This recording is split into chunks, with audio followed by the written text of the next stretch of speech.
"No man shall ever find my tomb." That's what, according to rumors, Cleopatra once said. Rumor has it really wasn't about the gender. She wanted no living soul to disturb her, and I think she meant that no human would ever discover the location of her grave. But, surprisingly, it was indeed a woman who was closer than anyone before to finally discovering the Queen's resting place. Meet Kathleen Martinez Berry, a criminal lawyer turned archaeologist. She got so intrigued with Cleopatra's story that she packed her bags and went to Egypt with no official support and even no permission from the authorities.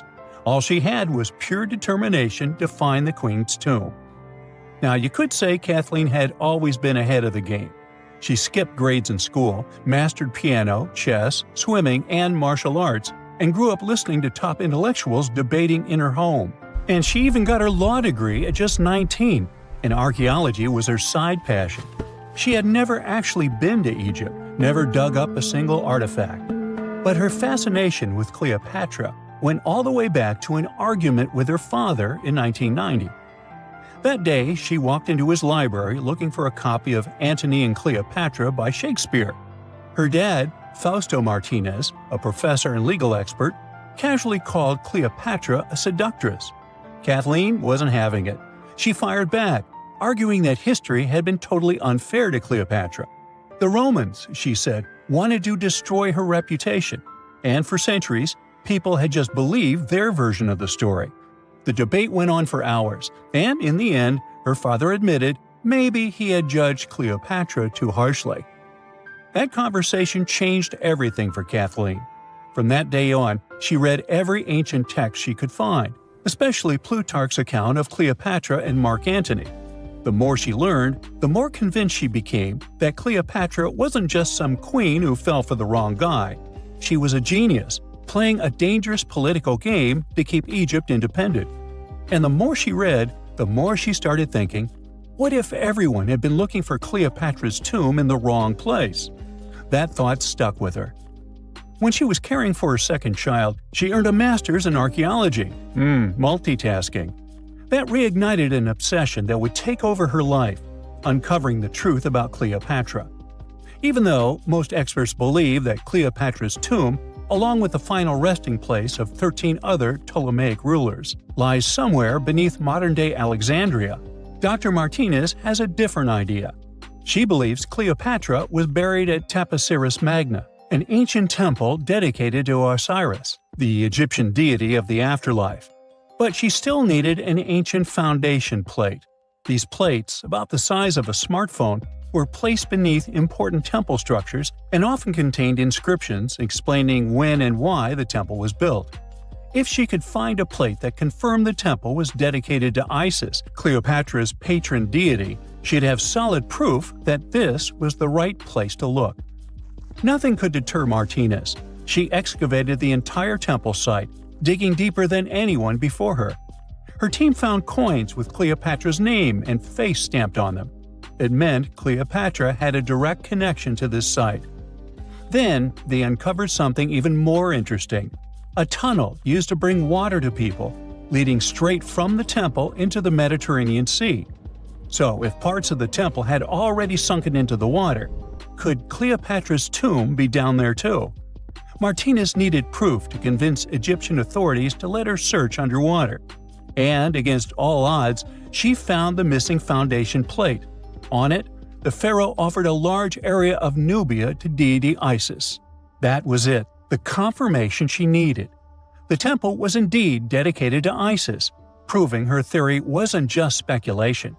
If one temple was on land, Martinez suspected the second temple, possibly Cleopatra's tomb, had collapsed into the sea. She needed help from experts in underwater archaeology, so she reached out to Robert Ballard, the guy who discovered the Titanic. With support from the Egyptian authorities, she and her team began exploring the waters off the coast of Alexandria. And what they found was mind-blowing. Underwater, they discovered massive stone structures, some standing 6 to 10 feet tall, right where the coastline would have been thousands of years ago. They also found basalt blocks, the same material used in the statues from the first temple. That meant one thing: those weren't just random rocks. They were the remains of a lost city, buried beneath the sea for centuries. Now, we can only wait and see whether Martinez and her team will be able to unravel one of the greatest mysteries of the past left by the outstanding woman that was Cleopatra. Here's some backstory. After her father, Ptolemy VII, passed away, Egypt's throne went to both Ptolemy VIII and Cleopatra, or so it seemed. Cleopatra, just 18 at the time, allegedly married her 10-year-old brother. Yeah, ancient royalty had some different customs, though there's no solid proof of that. But sibling love didn't last long. Young Ptolemy decided he wanted all the power for himself and tried to push Cleopatra out. Forced to flee the country, she didn't just sit around feeling sorry for herself. She raised an army, ready to march back and take what was hers. That's how, at 21, she was already in the Sinai Desert, leading an army and planning her return to the throne. Now, by that time, Cleopatra had already been locked in a powerful political, and not only political, alliance with Julius Caesar. In June 47 BC, she gave birth to a son, Ptolemy Caesar, better known as Caesarion, who, many believe, was Caesar's child. But that didn't stop her from playing by Egyptian royal rules. And her husband number 2, her other brother, Ptolemy XIV. Yep, despite her ongoing affair with Caesar, Cleopatra married yet another sibling, because, in her world, keeping the throne in the family was the name of the game. Now, marriage aside, Cleopatra's bond with Caesar stayed strong. She even traveled to Rome with Ptolemy XIV for a state visit. But instead of playing the role of a dutiful queen, she stayed in Caesar's private villa by the Tiber River. But after Julius Caesar lost his life in 44 BCE on the Ides of March, Cleopatra's political standing became shaky. To make matters worse, her brother-husband Ptolemy XIV passed away soon after, and some suspect Cleopatra had a hand in it, leaving her as the sole ruler of Egypt. Meanwhile, back in Rome, Mark Antony was rising to power as Caesar's presumed successor. Wanting to size up the Queen of Egypt, he summoned Cleopatra, and she did not disappoint. Sailing into town on a lavish barge dressed as a deity, Cleopatra made quite an entrance. Antony was instantly mesmerized, so much so that he left his third wife back in Rome and followed Cleopatra to Alexandria, where their relationship turned into a full-blown royal affair. The two had 3 children together. Together, they waged war against Caesar's adopted son, Octavian, in a battle for control of the Roman Empire.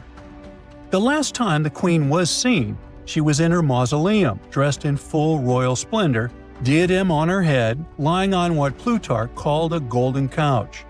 When Antony and Cleopatra lost at Actium, Octavian's forces marched into Alexandria. Cleopatra apparently knew the end was near, so she locked herself inside her mausoleum, surrounded by gold, silver, pearls, and priceless art.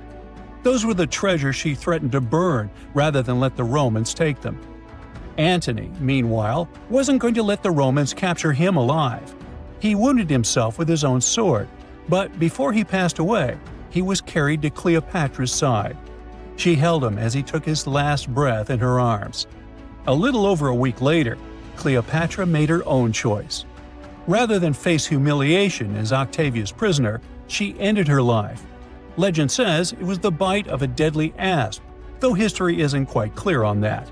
At the time, Cleopatra was only 39. Sounds like a rather full life to me. We're in Siberia. It's so cold here that freezing gusts of wind are burning your face. All that white snow seems to be blinding you. This place resembles Antarctica because of the permafrost. Recently, a group of scientists researched one of the local rivers. With the help of a drilling rig, they extracted several samples of frozen soil. The scientists were shocked to find living creatures inside the ice. Later in the laboratory, they realized that the creatures were microscopic multi-celled organisms known as deloid rotifers. These creatures looked like little worms. Scientists knew that these worms could live in frozen conditions for up to 10 years. But the age of the rotifers found in the ice was about 24,000 years. And after defrosting, they began to reproduce, as if they had been sleeping for several hours, not thousands of years. Further analysis showed that these organisms could stay frozen for hundreds of thousands of years. The rotifers might have lived during the time when people didn't invent the wheel yet. And this isn't their only superpower. Deloid rotifers are among the most radioactively resistant animals on Earth. They can survive in places where there's no oxygen and water. They can also stay alive in areas with high acidity and can live without food and water for a long time. By the way, these are not the only creatures that are known for living for thousands of years. Particular types of moss and some microorganisms are also almost immortal. Nematodes, also called roundworms, are some of the most adaptive varieties of worms in the world. Imagine the Eiffel Tower standing tall and proud. And now, let's make it 10 times higher and place it underground.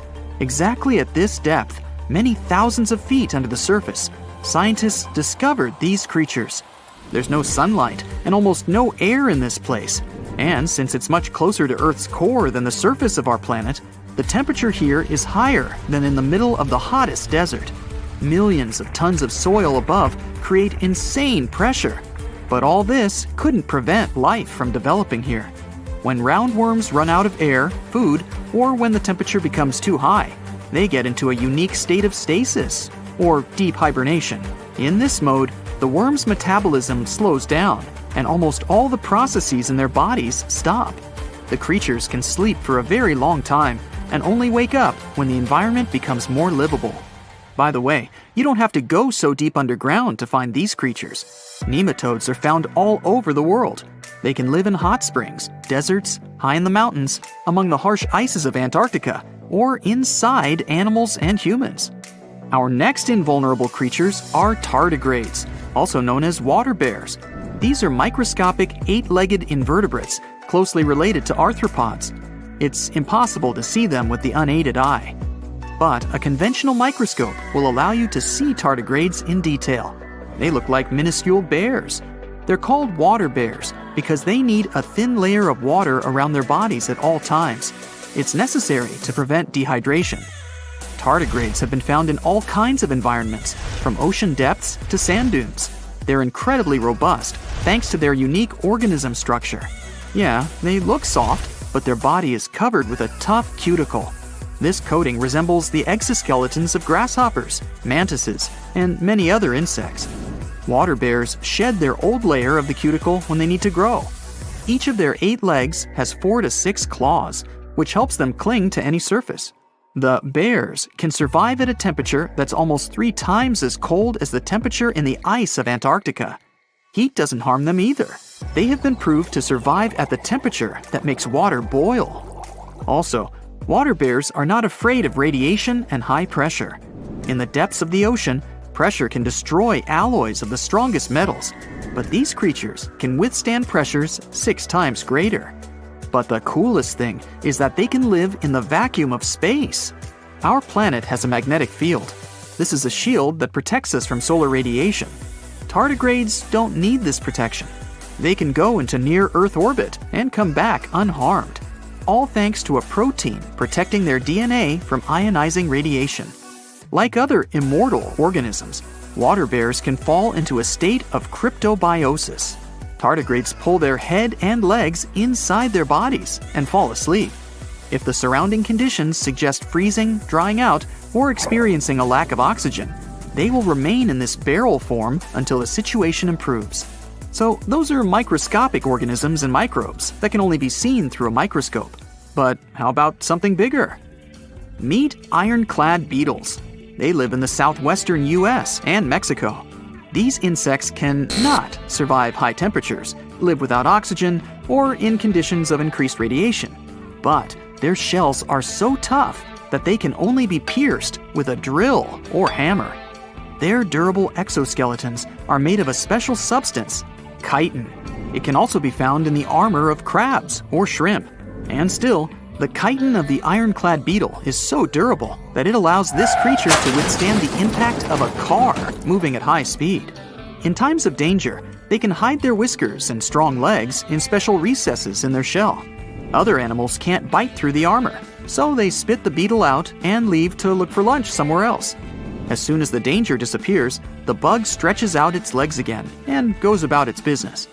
Also, the armor saves the beetles from dehydration, which is very useful in hot areas of Mexico and the southwestern US. Inside the exoskeleton, they can store moisture. In other words, these bugs can absorb water whenever they find it and transport this liquid inside themselves. The next creatures are incredibly fragile, but they know how to survive in places where almost no other animals can live. We're going to the southeast of Romania, near the Black Sea. Here, on a desolate wide plain, you can notice a pit. This is a mine leading deep underground. The air on the surface of our planet usually contains around 20% oxygen, but in the mine, it's only 10%. Inside the cave, the air also has an increased content of hydrogen sulfide and carbon dioxide. People can't breathe there without an oxygen tank. We can probably say that the water and air there are poisoned. Almost no animals would be able to survive here. Still, 48 species of living organisms have been found in this cave. 33 of them are newly discovered species. And they aren't the only microbes or bacteria that can't be seen without a microscope. Something bigger lives here. Strange white snails crawl over the walls of the mines. Transparent shrimp and a bunch of unknown kind of leeches swim in the water. White centipedes with huge whiskers and creepy white spiders run on the ground. And they all have been growing here for almost 5 million years. You might notice a water scorpion and another unidentified species of this animal. It doesn't look like its relatives living in hot sands or tropical forests. No living creature here looks ordinary at all. All animals are either white or transparent. They have no eyes, but are equipped with long paws and antennae whiskers that help them navigate in this dark space. The deeper you go into the cave, the less oxygen the air contains. But the number of living organisms is increasing. The air is filled with methane and carbon dioxide. All the inhabitants of this cave have never seen the light of the sun and have never gone out of the darkness. It seems impossible to survive in such conditions where plants don't produce oxygen. The answer to the question of their survival is hidden in a small lake.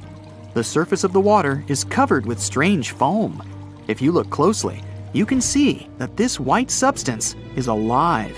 It resembles soft, wet paper that is easy to tear. The thing is billions of living organisms, bacteria called autotrophs. There's much more carbon dioxide in the cave than there is outside, and these bacteria, like plants, absorb it. But they don't do this with the help of photosynthesis, which means they don't need sunlight. They use water for chemosynthesis. What these bacteria secrete is food for other bacteria, and these other bacteria are food for bigger creatures. A unique food cycle that you can't find anywhere else on the planet only exists here. The lost city of Atlantis may have actually been found. No, really. Two researchers were working in the waters off the coast of Cuba when they discovered the ruins of what looked like an ancient submerged city. That happened about 20 years ago, and yet no one really talks about it today.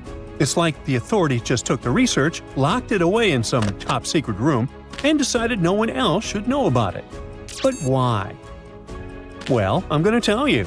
Back in 2001, Paulina Zalitsky, a marine engineer, and her husband, Paul Weinswig, were hired to explore the waters off Cuba's western coast. They had two main objectives: to search for old shipwrecks, possibly hiding treasures like gold and jewels, and to locate valuable oil and natural gas deposits deep underwater. They were using a sonar. Basically, this equipment is like a sound-based radar. It sends out sound waves underwater, and when those waves hit something, like a sunken ship, they bounce back. The system can figure out where and how far the object is just by listening to the echo. So, the couple was scanning the seafloor with this equipment more than 2,000 feet below the surface. And then, out of nowhere, they found something way more interesting than gold or oil.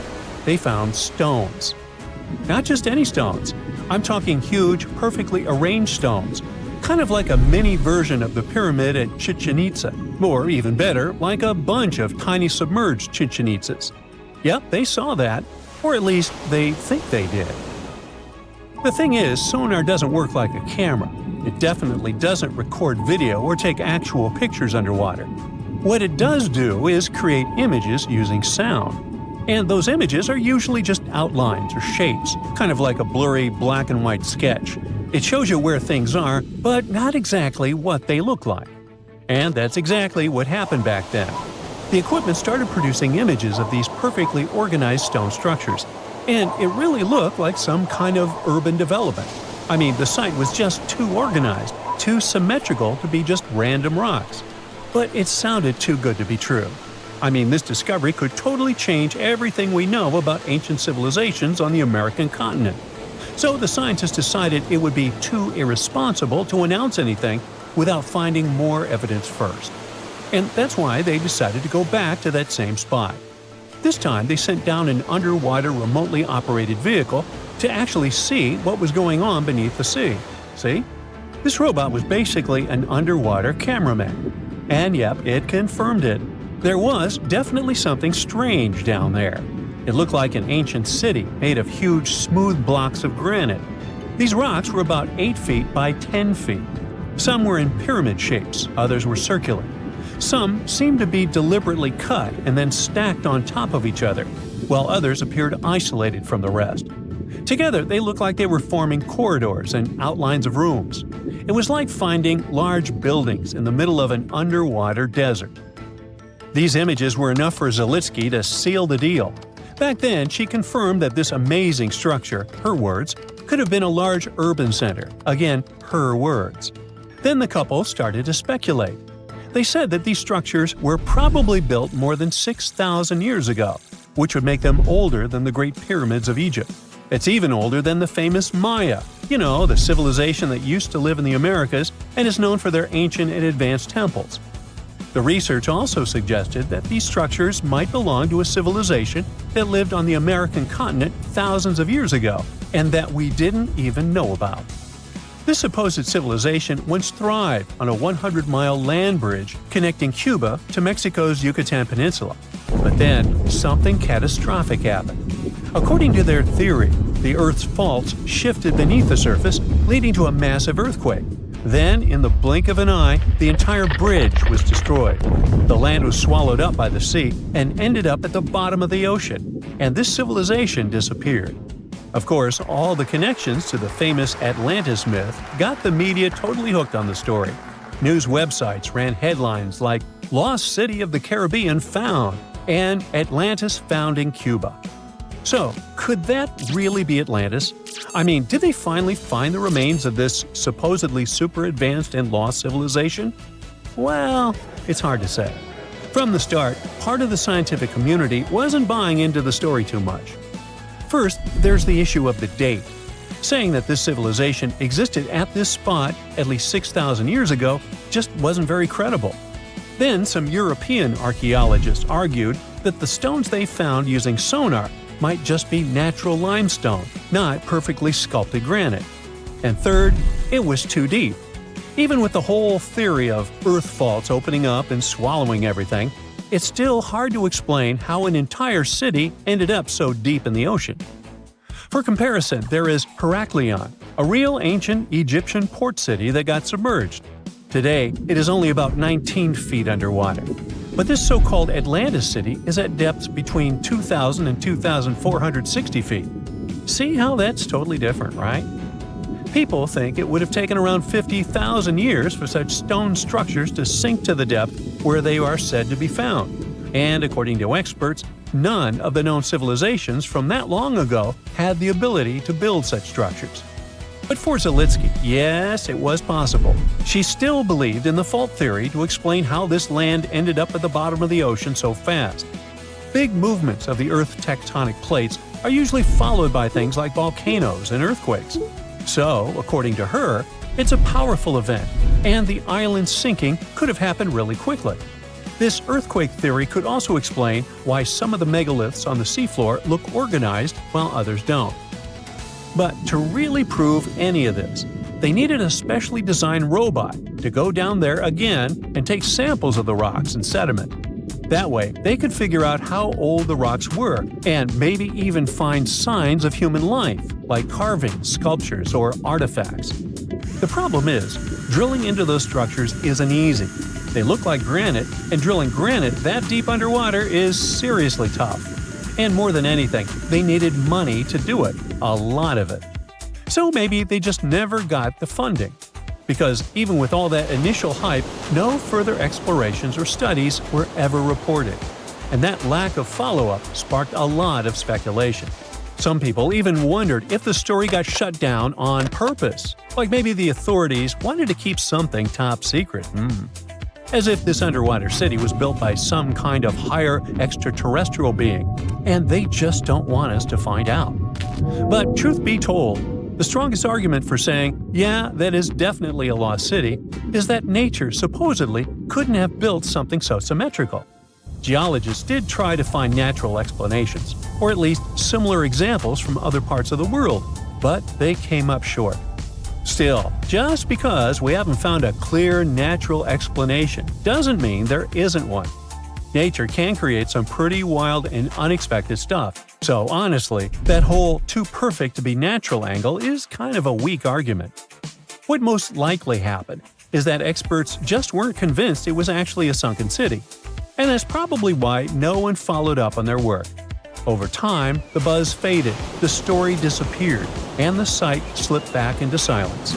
And without more data, the true nature of those underwater formations off Cuba's coast is still a mystery. Egyptian archaeologists made an extraordinary discovery near Cairo just recently. Drumroll, please. The most ancient and most complete mummy yet discovered in the country. Yes, they were keeping it under wraps. The 4,300-year-old mummy was found in a group of tombs close to the Step Pyramid of Djoser, dating back to the Egyptian Old Kingdom. It was covered in layers of gold. The team also found several other tombs, including one belonging to an ancient Egyptian official and another belonging to a secret keeper who had the power to perform special ceremonies. Another interesting tomb was that of a writer, which featured the largest statues ever found in the area. This vast burial site is also home to more than a dozen pyramids and resting grounds. Probably one of the most famous mummies in the world is that of Hatshepsut. She ruled Egypt like a boss for around 20 years, building all sorts of impressive buildings and creating new trade routes. But when archaeologist Howard Carter found her tomb in the Valley of the Kings, her sarcophagus was empty. However, Carter did find two coffins in another tomb, one of which belonged to Hatshepsut's wet nurse and the other to an unknown woman. In 2006, a team of specialists decided to investigate whether that mysterious lady was the queen herself. They found a molar tooth in a wooden box with Hatshepsut's name on it, and when they compared it to a gap in the mummy's mouth, it was a perfect match. Ramses II was a pretty impressive ruler, but it was his mummy that eventually made history. Now, we don't hear too much about his daddy. Okay, I'll stop. Ramses is considered to be the most powerful pharaoh in all of Egypt, as he reigned for a whopping 6 decades. He also lived to be over 90 years old. Now that's pretty amazing, considering the time he lived in. Ramses II supposedly had over 100 offspring too. Talk about a big family. When he passed away, his body was originally buried in the Valley of the Kings, but some sneaky guys tried to rob his tomb of all his treasures. Officials back in the day weren't having any of that though, so they moved his body to a secret location to keep it safe. Fast forward to the 1800s, and Ramses II's mummy was discovered along with a bunch of other rulers and important officials. But it wasn't in the best condition.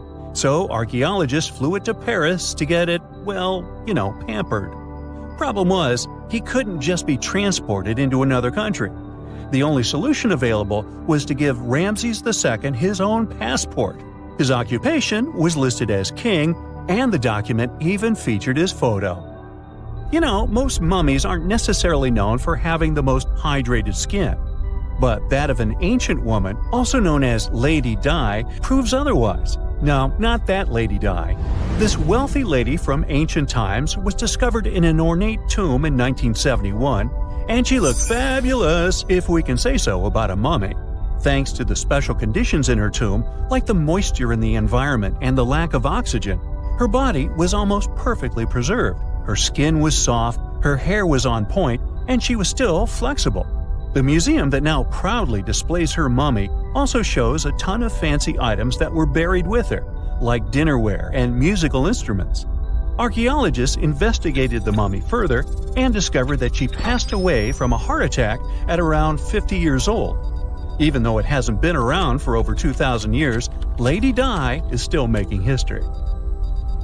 The mummy of Otzi the Iceman was discovered in the Alps in 1991. Austrian authorities initially thought he was a modern mountaineer because he was so well preserved. Turns out, he was actually from the Copper Age. He was found in a mountain pass over 10,000 feet above sea level. Through studying his mummy, we've learned so much about life in Copper Age Europe. For example, we know that he was a native of Central Europe and enjoyed eating meat. He also suffered from arthritis, narrowing arteries, and intestinal problems. But he likely used acupuncture and medicinal herbs to treat these conditions. And apparently, he was pretty handy with tools. He sharpened them just days before his untimely demise. Who knows if he was expecting trouble or just getting ready for some routine work. Now, King Tut and his story is most likely the one that made all mummies famous. This pharaoh passed away at the young age of 19, more than 3,000 years ago. But his mummy is still one of the most well-known in the world. When his tomb was opened in 1922, people went wild because it was still intact, unlike many other royal tombs. It had some seriously blinged-out coffins, including one made of solid gold. Not only did Tut's tomb give us a glimpse into ancient Egyptian history, but his mummy also taught us a lot about the time he lived in. DNA analysis helped identify his parents and revealed that the pharaoh had a rare bone disorder that might have made walking a bit tough. Now, Ginger is most likely one of the coolest mummies you'll ever hear about. He's like a time traveler from 5,000 years ago who's still looking fly with his golden hair and perfectly preserved nails. Ginger was discovered in Egypt and is believed to be the earliest known mummified body. Before people even knew about mummification, they used to place bodies in shallow graves in the hot, dry sand. And since the sand absorbed all the water, bacteria couldn't reproduce and the body was preserved naturally. Now, scientists are not sure if Ginger's preservation was intentional or not, but since he was buried with some pottery vessels, it's likely that whoever buried him knew some serious preservation techniques. If you want to meet Ginger in person, he's currently chilling at the British Museum. One Dutch art collector bought a statue from Asia and ended up finding a weird discovery. The statue contained a mummy hidden inside. Unfortunately, the body was too fragile to move, so they had to leave it there. The coolest part is that this mummy is over 1,000 years old and was on display for 200 years before being encased in the statue. When scientists did a CT scan, they found out that the mummy was filled with paper scraps covered in writings. Experts think he might have done this thing called self-mummification, which is a pretty intense process involving a special diet and tea that makes your body less prone to bacteria. Only a few people could handle this ritual, and those who managed to do that were seriously respected. No other Egyptian queen has baffled scientists and historians like the stunning Nefertiti. Based on her statues, she was known for her slender neck, wide eyes, and high cheekbones. Her name translates to "the beautiful woman has come." Talk about living up to your name, huh? Even though she wasn't a pharaoh herself, Nefertiti still managed to leave a lasting impression. Written records suggest that, as a wife and queen, she held an incredibly influential role. Because of her power, she was indeed admired, but she also managed to make quite a lot of enemies throughout her life. She was also related to King Tut, but not biologically. Rather, she was his stepmother. So far, locals have yet to identify her mummy, but that may soon change. A local Egyptologist who has been busy excavating tombs in the Valley of the Kings has found two mummies that he believes could be Nefertiti and her daughter. According to specialists, we may soon finally get a definitive answer about the identity of these two mummies. And if one of them does turn out to be Nefertiti, we could be in for a real treat. DNA analysis and CT scans of the mummy could give us the most complete and accurate image of the queen that we've ever seen. It's crazy to think that we've only scratched the surface of what lies beneath modern-day Egypt. Nefertiti ruled during a time of great power and prosperity in Egypt, but unfortunately passed away in a period of social turmoil. leading to her gravesite being lost. Now, where's my mummy? During the early 1920s, the world was mesmerized by King Tut. A British archaeologist, Howard Carter, discovered the young pharaoh's tomb in Egypt's Valley of the Kings, 1922. But the public wasn't only interested in gold and jewelry. The press wrote about the curse of the pharaohs, but was it true? Was an ancient curse really the reason everyone entering the pyramids lost their lives? At the time, this was the only explanation for a series of unexplained passings. The man present at the opening of King Tut's burial chamber, George Herbert V, Earl of Carnarvon, lived only 5 more months after the discovery. He had also sponsored the dig. In comes Sir Arthur Conan Doyle. You probably know of him, the English writer behind Sherlock Holmes. He claimed that an evil elemental caused the explorer's demise. He must have been joking, right? Unfortunately, no. The newspapers continued to blame the pharaoh's curse after every Egyptologist left this world. These are the scientists who study the ancient cultures of Egypt. The archaeologist who opened King Tutankhamun's tomb passed away full 17 years after the discovery. The reason for it wasn't a secret: Hodgkin's disease. Yet again, journalists around the world wrote of a curse. This was getting ridiculous. But science must have had a rational explanation, right? Well, it did. And that explanation was common mold. Harmful fungi, Aspergillus, can survive for ages in sealed tombs. When humans inhale them, there's a high risk of infection in people who have a weakened immune system. Today, doctors believe this is what happened to the unfortunate explorer more than a century ago. Scientists now know that this type of fungi grows especially well on grain. And King Tut's tomb was full of offerings in the form of baskets full of raw grain and bread. Researchers discovered other varieties of fungi on ancient Egyptian mummies. These molds can easily cause some nasty consequences for humans. The danger of rotting organic material is real. Just look inside your fridge. Any food leftovers you have there start to go off after just 3 to 4 days. You can imagine what happens to food in a sealed chamber after thousands of years. Food is just one kind of organic material. There is also wood. If you expose it to water or even moisture in the air, it starts to deteriorate. You don't have to travel to Egypt to see the effects of this process. Any abandoned building in your neighborhood can serve as an example. When a piece of wood gets wet and has no way of drying out, there is going to be damage. From fungi to wood-boring insects, the list is long. Rotten wood presents a huge structural issue. Beams and floor panels are all made of timber, so you better not go inside a failing building. You can easily lose your footing. But this is just the tip of the iceberg. The building materials since the time of the pharaohs have changed, but so have the dangers. One of the best examples is asbestos. Until the 1970s, most home insulation materials contained this substance. It was in everything, from boilers to soundproofing. This microfiber provided excellent heat insulation. But then, the United States banned asbestos in 1989. The UK did the same a decade later. The reason for it is that asbestos becomes a health hazard when it gets damaged. When humans inhale asbestos fibers, they can get seriously sick. Abandoned strictures are full of this material, and there is no one to maintain them. You see the danger now. Another material is also common in old buildings: lead. Ancient Romans used lead piping to channel spring water into their homes. They also cooked in lead vessels, which was probably not the wisest of choices. You see, lead and water don't go well together because of something called corrosion. But this problem isn't ancient. US officials banned lead piping only in 1986. That means that 7% of American households still have lead service lines. And this is not the only source of poisoning. Until the mid-1960s, builders used lead paint to coat woodwork. In abandoned buildings, this lead coating snapped a long time ago. Anyone who touches doors and windows will disturb this lead dust and inhale it. The dust particles are at least visible to an unaided eye. This is not the case for carbon monoxide.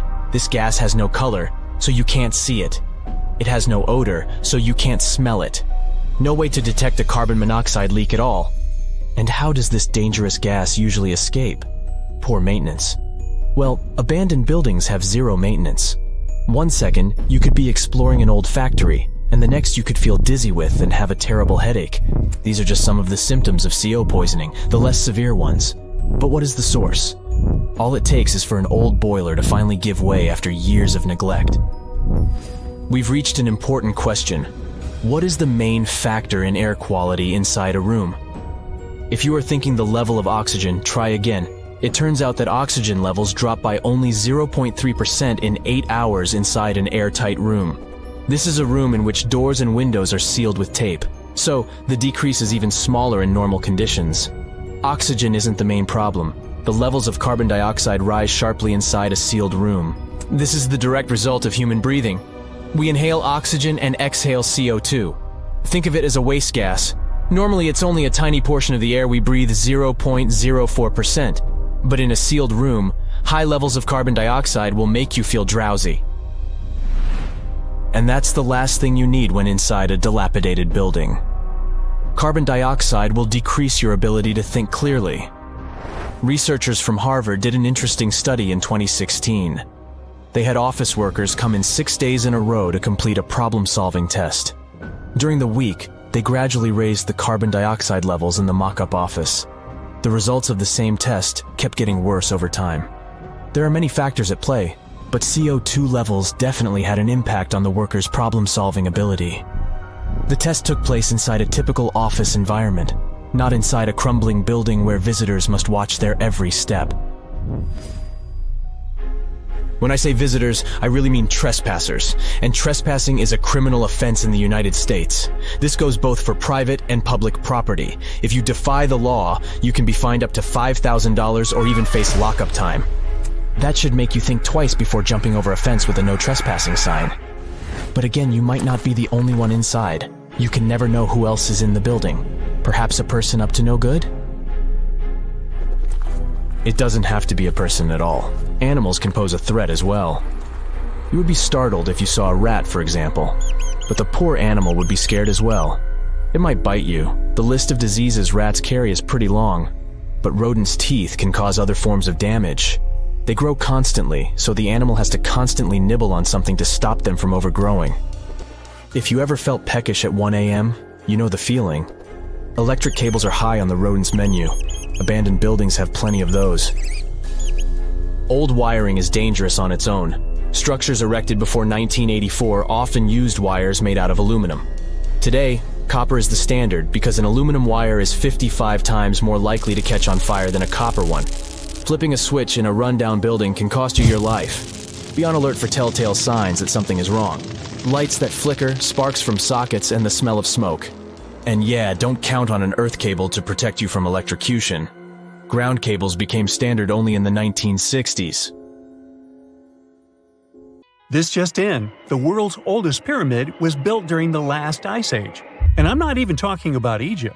I'm saying our ancestors might have spewed a 27,000-year-old pyramid in West Java. Gunung Padang is not exactly shouting pyramid. It's more of a mound with huge scattered stones tossed all over it. But local people seem to revere it, and they have for centuries. It wasn't until recently that the Indonesian authorities decided to excavate a bit deeper to see what all the fuss was about. They ended up finding the remains of a human settlement. It was rather unexpected, since the mound is pretty high up. This excavation could only prove there were humans in the area as far back as 45 BCE, which sounds reasonable. It was up to an Indonesian geologist named Donnie Hillman to prove that Gunung Padang is the world's first pyramid. He used all sorts of new technology to support his claim. Our guy used carbon dating, which digs deep into the earth and takes whole chunks of soil. He found layers and layers of constructions, like he was digging up Rome and finding ancient buildings buried in the ground. His research proved that there had been caverns and even rooms down there, which could only mean one thing: humans. As for the rocks located up in the mound, they were most likely strategically placed by the people who lived there back in the day. They needed a place to meditate, so they arranged things in a harmonious way. Their smooth surfaces wouldn't be the result of years of erosion, but the works of great sculptures, the Michelangelos of their day, let's say. If this is all for real, then human civilizations began way before we think they did. Our ancestors, the Paleolithic humans, didn't have what it took to be considered a civilization, especially not the tools and knowledge to build pyramids. They needed a lot of masonry skills, which weren't all that available during the last ice age. His peers don't share this view, though. They could believe Hillman's theory if he had found evidence such as charcoal and bone fragments, but he didn't. Flint Dibble, another archaeologist, says that without concrete evidence of human activity, there's no proof of an actual pyramid. In this case, all the data proves is that the soil in the mound dates back to 27,000 years ago. He thinks the rocks on top of the mound just slipped down the hill, like rocks normally do. Only a complex society would have managed to build a stepped pyramid like they claim it was. But according to Bill Farley, an American archaeologist, there's just no reason to believe there were any settlements in Indonesia during the last ice age. Now, just so you know, the oldest known ancient society with this kind of knowledge is probably 11,000 years old and used to occupy the region of modern-day Turkey. Take a look, Turkey's Göbekli Tepe. It's also not a pyramid, but it's the oldest monolithic construction made by humans. Back in the Neolithic period, a lot of people settled there, and there are proofs for it. For example, the walls there are covered in ancient drawings of clothing and wild animals. Until recently, the title of the world's oldest pyramid went to a three-sided construction known as the Djoser Pyramid in Egypt. Djoser is located just a few miles south of the Giza complex in a town called Saqqara. It made its way to popular culture more than once. In the 18th century, it became a common feature in European paintings. Young men from the cultural elite did a grand tour around the world, and Saqqara was at the top of their list. It was also featured in the video game Assassin's Creed, with a digital representation way more accurate than many historical drawings of the thing. That was kind of a big deal in ancient Egypt, to build pyramids for kings to spend their afterlives. And if you thought the Khufu pyramid was the oldest one in the world, well, Djoser was built 70 years ahead of that time. The development of new technology has allowed archaeologists to make groundbreaking discoveries, and a new, or should I say ancient pyramid in South America might win the title in dispute.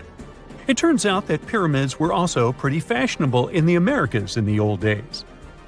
Among them are the iconic pyramids of Guatemala's Tikal Temple Complex, the same ones that appeared in Star Wars No. 4.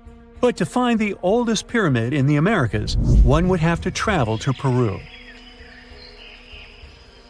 Deep in the Peruvian desert, archaeologists stumbled upon a sprawling ancient metropolis known as Caral. At first, researchers believed that the settlement was pretty recent, since the site was way too complex for ancient technology to handle it. As we said, Caral is a desert town, like Las Vegas, but without all the hoopla. This means no easy access to water. And for cities like these to thrive, they need a considerable irrigation system, which leads us back to complex technologies. The Peruvians surprised us all with this new discovery. This site was huge, filled with an amphitheater, houses, and religious buildings. The whole thing probably sprawled through 370 acres. And when scientists went to test their initial hypothesis using radiocarbon dating, they found that the city probably sprung around 2027 BCE. On the site, archaeologists found 6 pyramids that could possibly predate the one in Saqqara. As far as they know, both civilizations coexisted in the same time period, in opposite parts of the world. But since researchers can't pinpoint the exact age of Caral's pyramids, it's pretty hard to guess which civilization completed their pyramid first. If only we had a crystal ball. Now, it just so happens that the shape of a pyramid is something that nature is able to produce all on its own, leaving us modern-day humans a bit confused. A classic example is the Japanese site of Yaonagani, which also goes by the name of Japan's Atlantis. The entire monument is about the size of 5 football fields and the height of a 5-story building. Explorers and scientists believe that Yaonagani dates back to 10,000 years ago. For Japan's top marine geologist, Professor Masaki Kimura, Yaonagani is the heritage of a lost civilization. Kimura has dived into exploring the ruins over 100 times over the past 10 years. To him, there are clear signs of human activity down there. Check out this triangular-shaped pool on the monument's surface. Kimura thinks it's actual proof of humans, because this triangle-shaped concave is a historical symbol of water fountains in the region. As it happens with a lot of these cases, not all scientists are convinced the same. For many, Yonaguni is probably the result of thousands of years of erosion, and the fact that the monument is composed of one massive rock leads them to believe it is not really human-made. Sure, these huge basalt columns may look like the ruins of a palace, but they're most likely the result of the intense volcanic activity in the region. And speaking of natural formations that really look like a human made it, a pyramid on Mars has been a hot topic lately. Humans have been keenly trying to prove that there is life on Mars for quite some time. But some are stretching it really far, saying that little green or gray people built a pyramid on the planet to try and build their own civilization. This picture was taken over a decade ago by the Mars Reconnaissance Orbiter, the MRO, but it started to resurface recently. It shows what looks like a three-sided pyramid. Some people claim that the smooth side of the pyramid could only be the effect of otherworldly work. Then science comes along and explains that Mars is home to one of the deepest canyon systems in the whole solar system. The so-called pyramid is located in what is known as the Kandor-Chasma region. This Martian region has a bunch of similar formations that are nothing more than the result of erosion. Nothing supernatural going on there, apparently. Beneath the thick, shadowy canopy of a prehistoric rainforest, a silent hunter slides into the murky river waters. This is Titanoboa. Its size is horrifying, stretching over 40 feet long, which is about the length of a school bus, and weighing as much as a small car. It reigns as the largest snake ever known. This is around 60 million years ago. It's only been 6 million years since the dinosaurs were wiped out by an uninvited asteroid. Nature is slowly returning to life, the Paleocene epoch. Titanoboa's home is lush and sweltering. The air is very humid, like in a steam room, and the rivers are teeming with fish, perfect for a predator like this. Now that the dinosaurs are gone, Titanoboa becomes the queen of hunting. It's perfectly built for both power and stealth. A strong, sturdy spine can hold the snake's massive size while staying smooth and silent. Titanoboa glides through the water like a shadow, barely visible. It doesn't chase. It doesn't need to. Titanoboa waits beneath the river's surface, in darkness. A bunch of ancient lungfish meanders too close. With one surge, it lunges, its jaws snapping shut. The fish doesn't stand a chance. Titanoboa's grip is unrelenting. After the prey stops moving, the snake immediately consumes it whole. For millions of years, this snake ruled the rainforests. Nothing could challenge it, not the prehistoric crocodiles, not the small mammals, not even the birds. But, as it turns out, it wasn't the only apex predator. Alongside Titanoboa, there was this entire family of snakes, a huge biological tree full of snake genomes and species. Their history spans around 100 million years, all the way to the Cretaceous period. We find their fossils all over South America, Africa, India, and Australia. That's because they evolved in the Gondwanan continents. Back then, all of this was one huge landmass, and they lived right in the heart of it. Now, this family coexisted with all the dinosaurs. The dinosaurs ruled the world back then, and the snakes couldn't be all that dangerous. They lived in the dinosaur's shadow, adapting to survive. Some of them fed on small mammals. Others waited for the dinosaur eggs to hatch. Some were super bold and went straight for baby dinosaurs. Fossils of one species showed the remains of a little titanosaur, that giant long-necked dinosaur, inside its stomach. And when the age of dinosaurs finally ended in a fiery cataclysm, it was time for these snakes to celebrate. After the asteroid disaster, the world entered a new era of heat and humidity. The warmer the climate, the easier it is for cold reptiles to thrive. Snakes, including Titanoboa, grew larger than ever, but so did the members of this family. All the snakes spread across continents, growing larger and scarier by the century. And eventually, Titanoboa stopped being the only ruler of jungles. Fast forward to about 47 million years ago. Now it's the Middle Eocene epoch, the tropical lowlands of what today is Western India. A lush, swampy place, full of rivers and pools. The earth was warmer, with turtles and crocodile-like creatures basking in the sun. And there evolved the largest and most fearsome predator of them all, Vasuki indicus. Even the name feels important. Vasuki, the serpent king of Hindu mythology, a colossal snake that's coiled around the neck of Lord Shiva, strong and loyal. And the indicus part is because the snake's fossils were discovered in India. Vasuki surpassed Titanoboa and grew to a jaw-dropping length of 50 feet, like a 4-story building. It also weighed as much as a small elephant. Unlike Titanoboa, who preferred to hunt in the rivers, Vasuki mostly hunted on land, though it still could venture into the water when needed. It prowled the marshy ground with quiet, calculated movements, blending with the dense undergrowth. Vasuki also ate crocodiles, massive turtles, and even early whales in local water pools. No one stood a chance. It had immense muscles and squeezed with unimaginable force. But the snake's jaws were much scarier. Unlike Titanoboa and today's pythons, Vasuki couldn't swallow massive prey whole.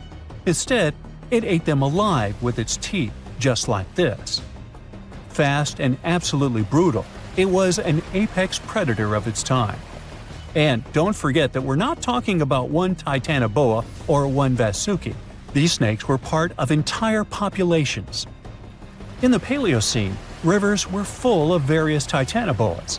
Some were younger, smaller ones, fighting for survival, while the oldest and largest ones dominated the waterways, in the same way as generations of Vasuki indicus competed with each other for thousands of years. Through the years, many siblings of this family got themselves a region to rule over.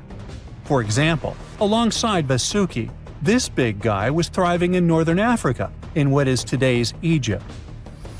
Back then, this land was full of water and swamps. Before we learn more about other snakes, this one was considered the largest, about 36 feet long. That's still bigger than today's most powerful snakes, like the green anaconda.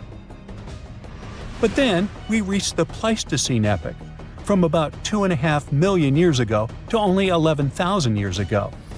Modern humans were evolving all over the world, and now the snakes had a new problem, an even worse one than dinosaurs. While we were developing brains, in Australia, there ruled the local king of snakes. Their names also come from legends. That's how Indigenous Australians called their mythological rainbow serpent the creator of the world. It's like a problem of a chicken and an egg. Was the snake named after a deity, or did the Aboriginal people create their deity after a snake? Ancient Australians coexisted with those predators for thousands of years. They warned their children how to avoid dangerous spots, passing down stories of the terrifying serpents. In their legends, the great rainbow serpent was shaping the land, rivers, and features of the world. These legends were most likely inspired by the powerful nature of those snakes. If only they knew that these animals weren't even as huge as Vasuki or Titanoboa. Though they were still dangerous, Urlungor was up to 26 feet in length. They preferred the more green and humid parts of Miocene Australia, like waterways with lush plants around the riverbanks. And there was much more potential prey. Urlungor had a thick body as wide as a human thigh. It loved to hunt in what is today the northwest Queensland. Its fossils were found in the limestone of Riverslade. It was a fascinating find. The skull was almost intact, with teeth and everything, which is crazy considering that snake skulls are very fragile and usually don't survive fossilization. Just like snakes before it, Urlungor didn't rely on venom. It was a constrictor, quick and powerful. But at least now these reptiles weren't as brutal. Their hugs quickly caused cardiac arrest in their prey. So the end came rather quickly. Also, they no longer could swallow the prey whole, and didn't have the same sharp teeth as Vasuki or Titanoboa. So both Yerlungor and Wanambi had to eat very slowly, just like pythons today. Meanwhile, Wanambi was about 20 feet long. This one had a similar head, so it could only hunt marsupials, reptiles, and other little things that ventured too close. Wanambi's domain was the water hole. It lay coiled in the shade, motionless, its body blending seamlessly with the dusty earth. If kangaroos and wallabies cautiously approached to drink, they wouldn't even notice the predator until it was too late. The Wanambi snakes lingered in Australia for millions of years. Even when the climate and ecosystem changed, it didn't bother these guys. In fact, they thrived in Australia's cooler, drier regions. Yet, even giants fall. Time moved on, the earth cooled even more, and nature began to change. Wanambi managed to last up to around 50,000 years ago, and could have lasted longer if it wasn't for humans. The same Aboriginal Australians who once feared Wanambi eventually spelled the end for the snake. All these years of being the apex predator, only for the little apes to hunt you into extinction. But that's how evolution goes. Eventually, all the giant snakes disappeared, leaving behind only their fossils and stories like this one. When you hear the word mummy, you might get a chill down your spine. That's because most of us associate this word with those creepy characters we've seen in some scary movies. But in reality, mummies have helped us understand a lot about ancient civilizations, their rulers, and about how people used to deal with losing their loved ones. The people most famous worldwide for their mummies are the ancient Egyptians. They believed that some sort of existence after passing away was possible, if certain conditions were met. That's why they insisted on preserving the human body through the process of mummification and placing the mummy in a furnished tomb, kind of like giving it a fully functioning apartment of its own. Why did they believe in this? Well, because they were deeply connected to their natural environment for the most part. They saw the natural cycles around them, like how the sun rose every day, followed by the moon, or how new life was always sprouting from plants, even after they had wilted away. They also believed that the powerful spirit Osiris, who represented the cycle of passing away and resurrection, played a role in this process. To prepare for the afterlife, the ancient Egyptians followed certain rituals, like mummification, which involved using materials like honey, resins, and incense to preserve the body.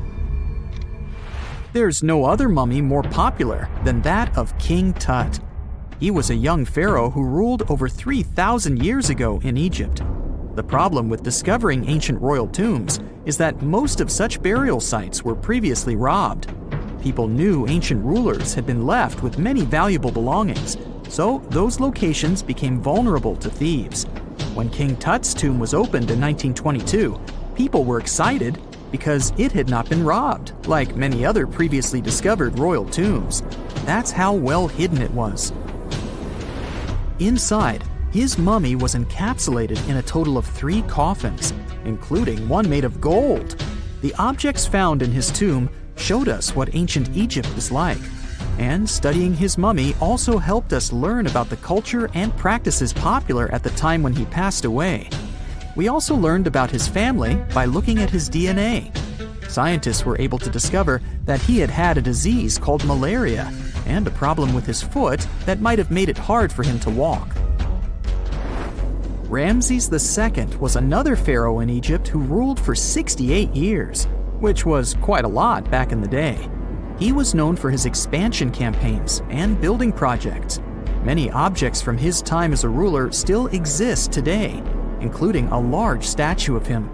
Ramses II was about 6 feet tall and lived to be about 90 years old. After looking at his mummy, scientists concluded that he may have had a medical condition that affected his spine. Now, remember those thieves I mentioned before? They are probably the reason why Ramses II ended up in a plain coffin in a secret collection of royal mummies at Deir al-Bahari, which was rediscovered in 1881. Thankfully, archaeologists were able to identify him because his journeys had been recorded on his wrappings. The process was really tedious too. In fact, in ancient Egypt, the mummification process could take a staggering 70 days to complete. A special person would say a very specific speech while delicately handling the body and drying it out using a type of salt called natron. They also used linen and resin to make the body look more lifelike and to wrap it in cloth. The tomb was equally as important for ancient Egyptians. The walls of King Tut's tomb, for example, were adorned with intricate artwork that depicted his journey to the afterlife, from his burial procession to his passage through the underworld. The ancient Egyptians believed that everyone made this journey after passing away, and they filled their tombs with items and paintings to help the person in their spiritual travels. Additionally, the walls of the tomb were decorated with spells from a special book, which contained a collection of poems that the Egyptians believed would help people reach the afterlife. And speaking of how important this journey was, people also placed food in these ancient tombs. In King Tut's tomb, archaeologists discovered 36 jars of vintage beverages and 8 baskets of fruit, which were believed to be left there to help him in his journey to the afterlife. The Egyptians believed that traveling to the afterlife took a really long time, so they left a lot of supplies, such as food and water, to sustain their loved ones. Pharaohs also generally had numerous luxurious garments and beautiful jewelry in their tombs to ensure that they would have a fashionable journey. These items included various types of linen clothing, such as tunics, scarves, gloves, and headdresses, as well as a lot of gold jewelry with precious stones, like bracelets, buckles, pendants, necklaces, rings, and even precious depictions of insects for protection. Some were also deposited with fans made from ivory and ostrich feathers to keep them cool in the afterlife. Some ancient rulers were even placed in their forever apartments along with boats. For example, Pharaoh Khufu built the Great Pyramid at Giza as his tomb, and a large ship was found inside. King Tut, however, was buried with multiple boat paddles, but no actual boat. Instead, he had 3 chariots and numerous walking sticks made of precious materials, perhaps indicating he'd rather travel to the beyond by land, not by water. Amongst the most interesting objects found near ancient mummies are bottles of oils and perfumes. If rulers were supposed to be fashionable, why not smell nice too, right? Also, some of them had some ancient kinds of board games, most of them made out of precious materials like gold or ivory. One of those games was called Senet. It was very popular amongst the ancient Egyptians and very similar to modern-day chess. The ancient Egyptians may have the most famous mummies out there, but they weren't the first to invent the procedure. In fact, it all started in South America with an ancient civilization named the Chinchorro. As far as we know today, these people were the first to mummify their loved ones that had passed away. They did it somewhere around 2,000 years before the Egyptians started their own rituals. Sure, we can tell a lot about ancient rulers by studying these mummies, but until recently, we had no idea what they really looked like during their lifetime. Not so long ago, though, some very special mummy paintings were found by archaeologists studying ancient Egyptian objects. These mummy portraits are highly detailed paintings of individuals that were made while they were still alive. Such paintings were often painted on wood, as opposed to the classical portraits we all know about, which are painted on canvas. They are known for their realism and beauty, and have even been used by researchers to diagnose diseases by comparing them to the corresponding mummies.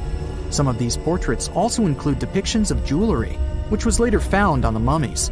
The recent discovery of these mummy portraits in Central Egypt is significant, as it marks the first time in over a century that such paintings have been found. Mummies appeared all around the world naturally, too. Mummification can occur without people intervening because of natural conditions, like extremely cold or hot environments, places with a lack of oxygen, or accidental exposure to chemicals that preserve the body. These conditions don't allow bacteria to grow, resulting in the body remaining more or less intact. Famous Otzi was one of these mummies. We know today he was a man who lived around 5,000 years ago in Europe. But upon his discovery in the Alps in 1991, Austrian authorities initially believed that he was a modern mountaineer because of how well preserved the body was. However, after the Iceman was removed from the glacier, it was determined that he was actually from the Copper Age. In November 1922, a boy walked through the desert mountains of Egypt and discovered some ancient steps carved into the rock. Subsequently, this find became one of the world's largest and most significant archaeological discoveries. This step was part of Tutankhamun's untouched tomb. Archaeologists found about 5,000 ancient objects, including jewelry, fabrics, painted vases, and funeral masks. You've probably seen one of them. It has become one of the most recognizable attributes of ancient Egypt. More than 100 years have passed since then, and now humanity has finally become close to another large-scale discovery, the tomb of Cleopatra. This queen was the last active ruler of the Ptolemaic Kingdom of Egypt, who sat on the throne from 51 to 30 BCE. There are many ancient records about Cleopatra, her reign, and her unusual personality, but until now, no one has discovered the secrets about her passing away in the burial place. So, one archaeologist, Dr. Kathleen Martinez, has been studying ancient records and temples around Alexandria for decades, and concluded that the tomb of the queen should be located under the ancient city of Taposiris Magna, founded in 280 BCE. It was a big city on the northern coast of Egypt, where tens of thousands of people were engaged in trade and industry, and it seems that Dr. Martinez's guesses turned out to be correct. She and a group of archaeologists have discovered a secret underground tunnel near Alexandria, with a length of about 0.8 miles. It was cut into the rock under Taposiris Magna's temple. During further excavations, they found many things that indicate Cleopatra's tomb lies in the tunnel's depths. It's also possible that she is buried there together with the Roman commander, Mark Antony. According to ancient records, Cleopatra and Mark Antony loved each other and together opposed the Roman Senate, which declared Antony a traitor. The fact that natural disasters have occurred on the territory of Taposiris Magna for thousands of years can complicate the excavations. Earthquakes and floods destroyed the city and possibly flooded its underground tunnels. But archaeologists hope the ancient tomb remains untouched, and that it hides many treasures and records about the royal life of ancient Egypt during the reign of the last dynasty. There's a chance that excavations will go underwater and in the mud. This will require much time and funding, but archaeologists are sure it's worth it. Anyway, it's too early to say that Cleopatra is really buried there, but scientists have found many things in the tunnel that confirm this, including clay pots, dozens of coins with the image of Cleopatra and Alexander the Great, as well as a bust with the image of the Egyptian queen. Cleopatra is still one of the most popular personalities in Egypt, on an equal footing with Ramesses III and Tutankhamun. She inspired many films, paintings, and books, but what made her so popular? She became famous for her inconsistency. She was a beautiful, intelligent ruler who pulled Egypt out of the crisis and made it a prosperous power. Medieval Arabic texts say she knew chemistry, mathematics, and philosophy, and may have written several scientific books. She knew several languages and had excellent diplomatic skills. At the same time, there are many legends that she was a femme fatale who drove many men crazy. However, there's no evidence that her beauty was incomparable. The image of a stunning model was created by Hollywood when it made several films where famous actresses performed the role of Cleopatra. And the Roman Emperor Octavian, the adopted son of Julius Caesar, specially created the image of Cleopatra as an insidious seductress because he was her enemy. Even though she was born in Egypt, Cleopatra wasn't an Egyptian. Her ancestors were Greeks, among whom was one of the generals of Alexander the Great. However, the people of Egypt loved her. She learned the language and was very sensitive to the traditions of this country. She knew the history, mentality, and customs of ancient Egypt well. She raised the level of its economy and strengthened its status as a world power. Much of this was made possible thanks to her cunning and impressiveness. She loved theatrical performances and lavish celebrations, She knew how to surprise people and put on a show. But behind the exterior image of a luxury lover was an intelligent and calculating ruler. Ancient Egypt was a rich, luxurious country, and Cleopatra did everything to increase its wealth and strengthen its position in the international arena. For example, she was once in conflict with her brother Ptolemy XIII Odd. The queen knew that she wouldn't be able to resist him, so she decided to attract Julius Caesar to their side. The Roman emperor arrived in Alexandria, where Cleopatra wanted to meet him, but Ptolemy knew about her plans and was about to prevent her from coming to Caesar. Then, instead of a rich and noisy arrival, Cleopatra decided to make her visit inconspicuous. She wrapped herself in a carpet or linen bag the emperor's servants carried into Caesar's private chambers. Cleopatra emerged from the carpet and impressed the Roman emperor with her beauty and determination. As a result, they fell in love with each other and became close allies. After some time, she impressed another influential Roman for diplomatic purposes. She arrived to meet Mark Antony on a golden barge with purple sails and silver oars. Cleopatra was dressed in the image of Aphrodite and sat under a magnificent canopy. Her servants dressed like cupids and were blowing her fan and burning incense. But Cleopatra created such a show for a reason. She knew that Antony revered Greek mythology and considered himself the embodiment of Dionysus. As a result, he was so impressed with this woman that he ended up marrying her. Cleopatra defended her crown, strengthened her alliance with Rome, and bore Antony 3 children. In Egypt, they threw big parties and enjoyed wealth with power. However, the relationship of a high-ranking official with the Egyptian queen caused a scandal in Rome. Octavian was Antony's primary opponent in the struggle for power, so he exploited the situation to darken the competitor's reputation. He used propaganda to make Cleopatra an insidious seductress in the eyes of Roman citizens. He accused Antony of succumbing to her charms. The Roman Senate supported Octavian and declared Cleopatra an enemy. In 33 BCE, this conflict reached a high point when Antony's navy clashed with Octavian's fleet. The latter won and forced his enemy to flee to Egypt with Cleopatra. According to some records, they took refuge near Alexandria. Pursued by the Romans, they hid in one of Cleopatra's palaces and met their end. Some legends say that Cleopatra was an expert in poisons. She provoked a venomous snake, a viper or an Egyptian cobra, to bite her. Also, according to another legend, she pricked herself with a poisonous needle. There's a theory that Cleopatra always carried an ampule with poison inside her hairbrush. And when she was cornered, she soaked the needle with this poison and pricked herself. None of this can be said for sure. Scientists are still trying to find out the truth. Perhaps when they reach Cleopatra's tomb, the world will get more answers about her tragic fate. She is considered the last ruler of Egypt. After her passing, Octavian plundered her palaces and temples and returned to Rome, where he became the main emperor. He successfully ruled the country and expanded its borders. His reign ended when he turned 75. World history would have looked different if Cleopatra and Mark Antony hadn't lost that naval battle.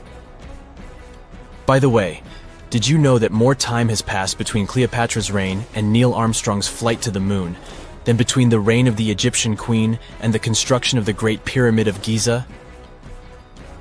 Armstrong took a step on the Earth satellite in 1969, 38 years after the birth of Cleopatra.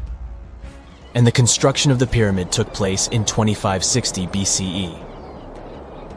Imagine how long the history of ancient Egypt is. Cleopatra is closer to us in time than to the pyramids. Something strange is lurking beneath the sands of Giza, and scientists have no idea what it is. Archaeologists just found a hidden structure near the Great Pyramid using advanced ground scanning technology. What's inside? Nobody knows, but excavations are already underway. The Great Pyramid of Giza is one of the most famous monuments on Earth, but it doesn't stand alone. It's surrounded by an ancient necropolis, a massive royal graveyard filled with tombs and monuments. They belong to pharaohs, nobles, and other high-ranking officials.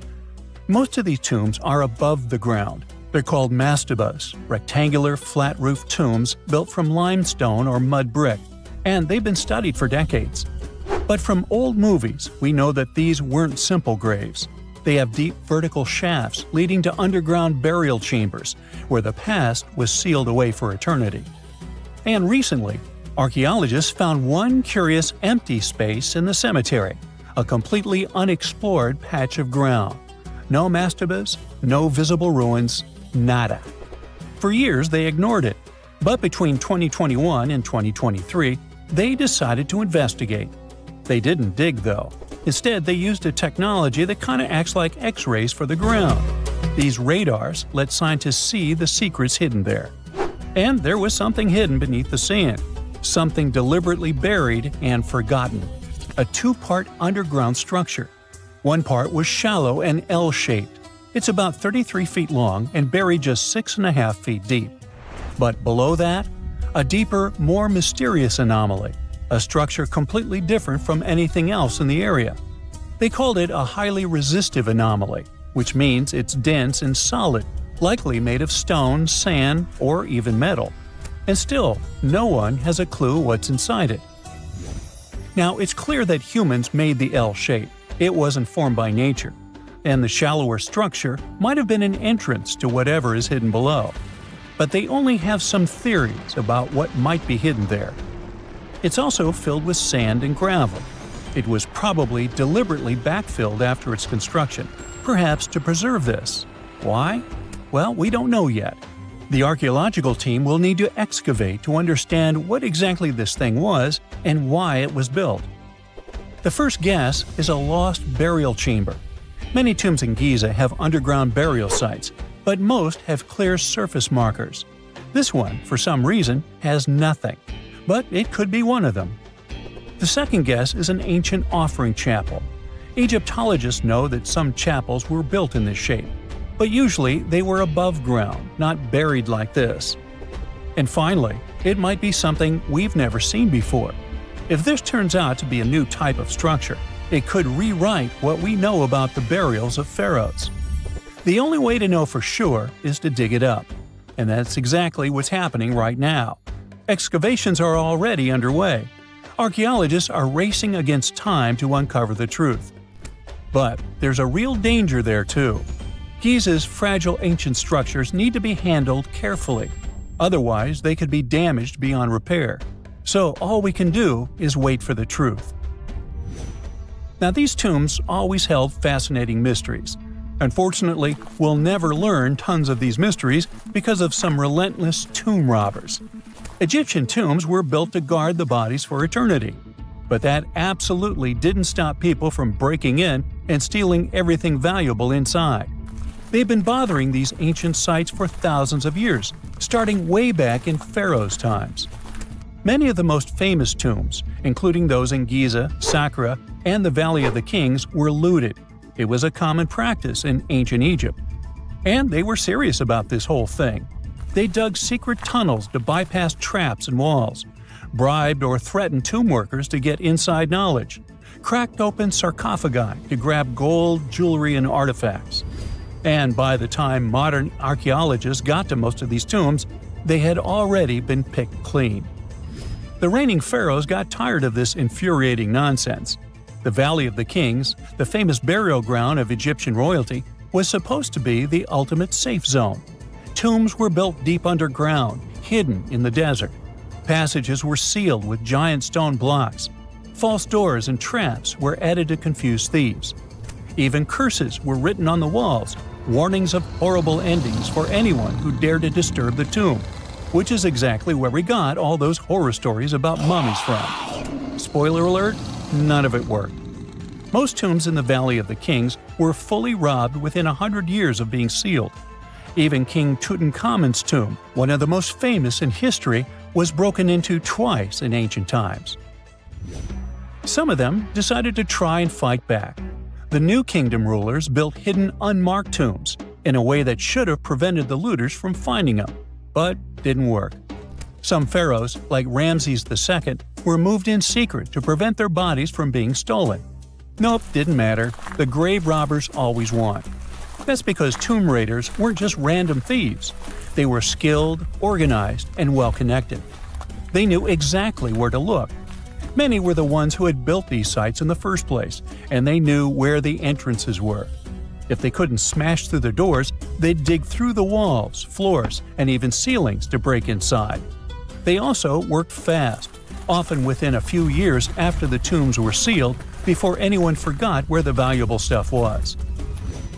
The Khufu's pyramid, the one that's next to this newly discovered structure, was looted long before modern times.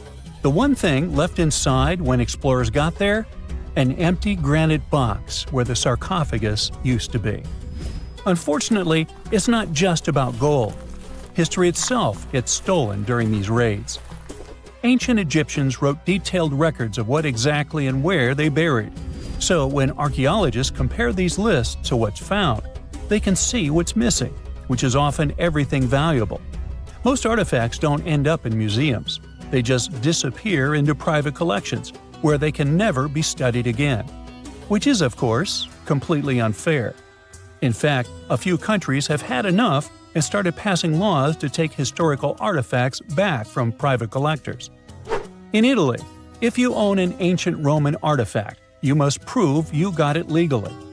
China is actively hunting down stolen artifacts, and they must find ways to retrieve it back from the Western collectors. In Egypt, they passed new laws making it illegal for private citizens to own any ancient Egyptian artifacts at all.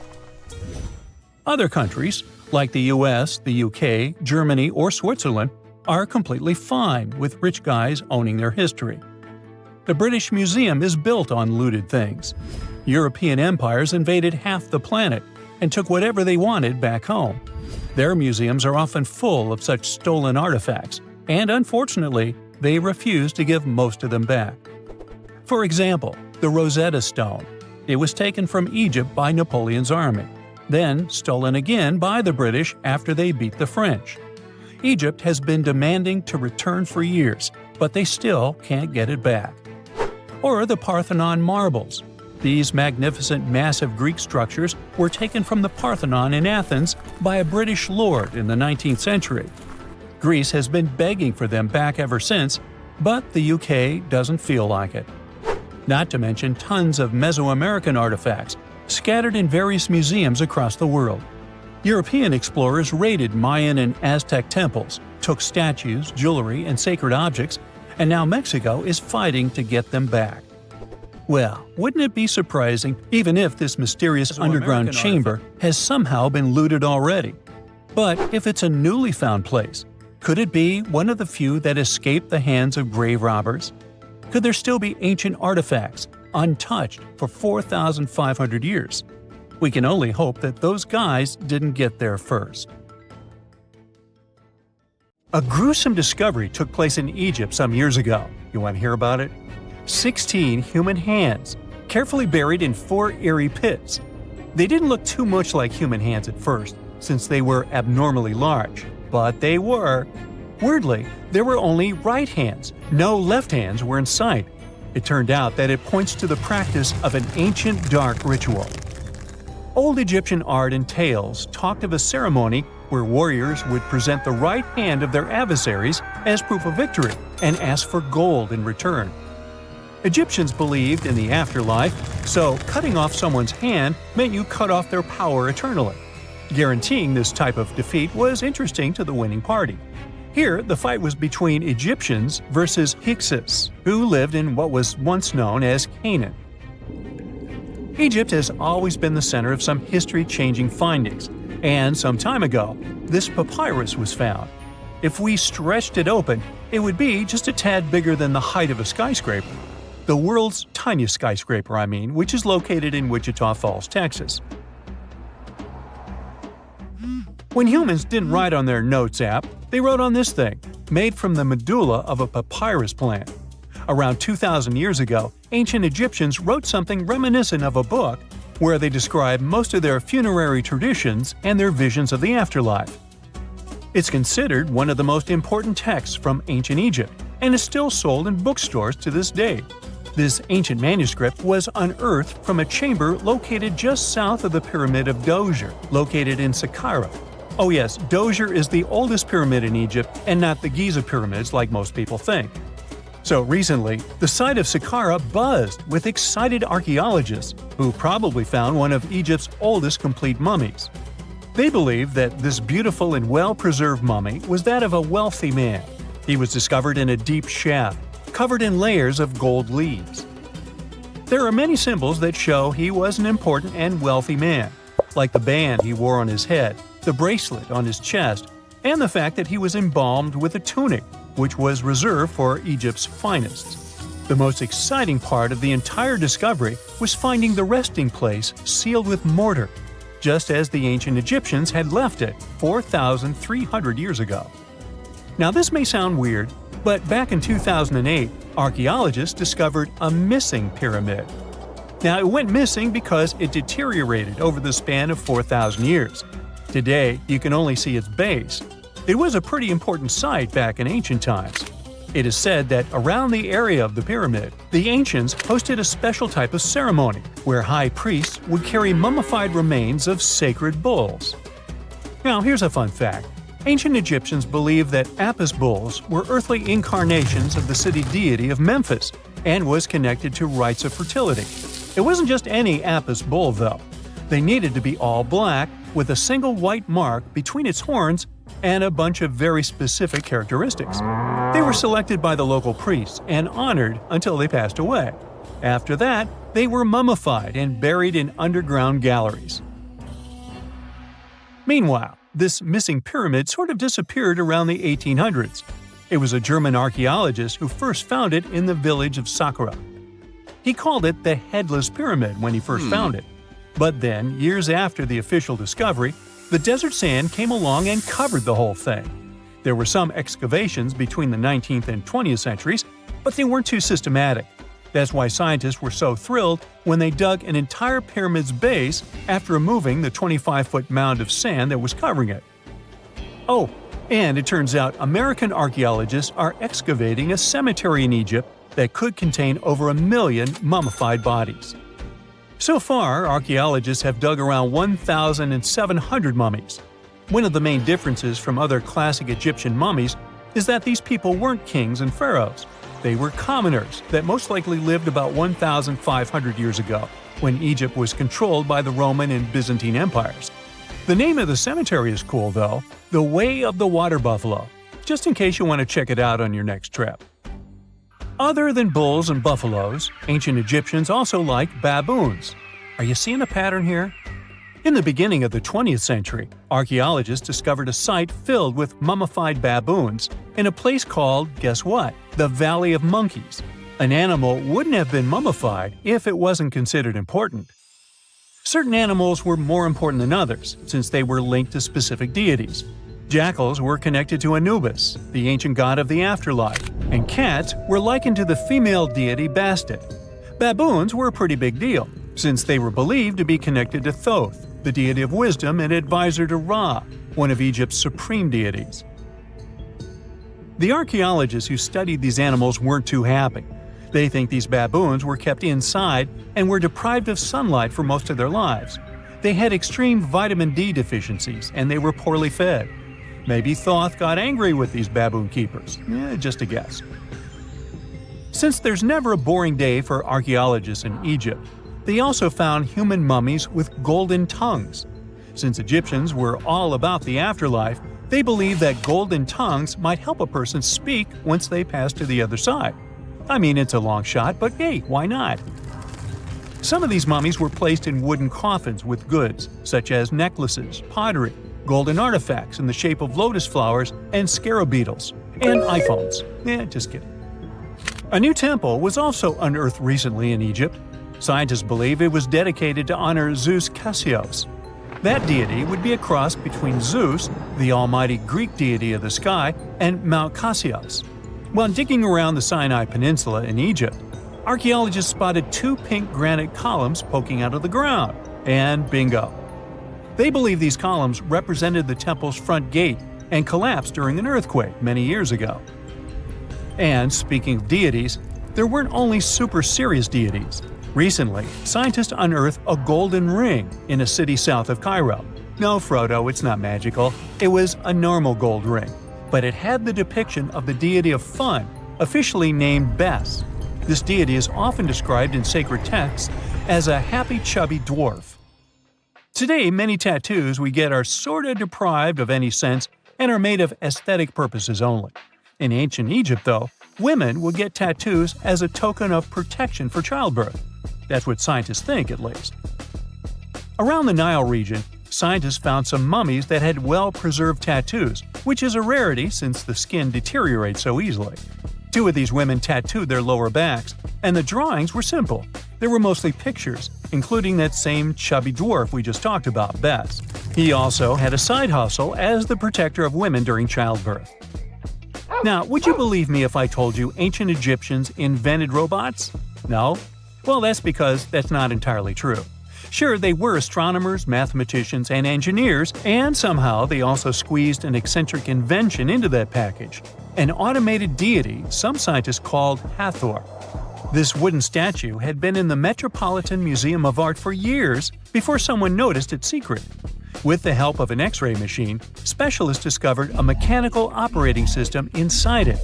The pulley-like axis goes from the statue's shoulder to her left leg. When the system rotates, the statue raises and lowers her hand. Hey, pick me! Pick me! I got my hand up here. Egyptologists have been digging around every inch of the Great Pyramid for ages. Yet somehow, they overlooked this stunning pink granite bathtub buried a few miles next to it. And here's the deal.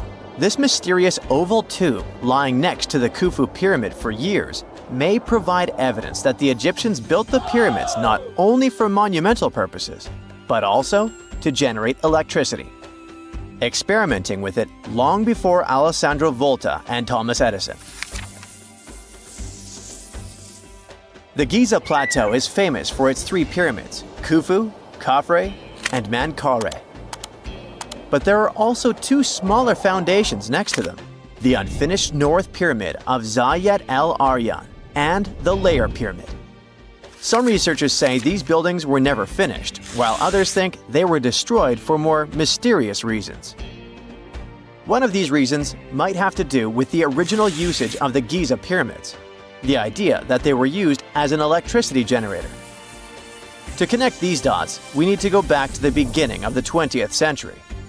That's when an Italian architect and Egyptologist named Alessandro Barsanti decided to examine the Zayat el-Aryan pyramid. Near the site, he noticed something unusual: scattered granite fragments. To a casual passerby, these might have seemed insignificant, but Barsanti recognized the signs. You see, ancient Egyptians often used sites to prepare stones before transporting them to their final destinations. The fact that there was granite on the ground intrigued him. Granite was a more expensive material than the limestone typically used for pyramids, which suggested that it might have been intended for an important and possibly hidden structure. At a depth of 68 feet, they encountered a huge pink granite block.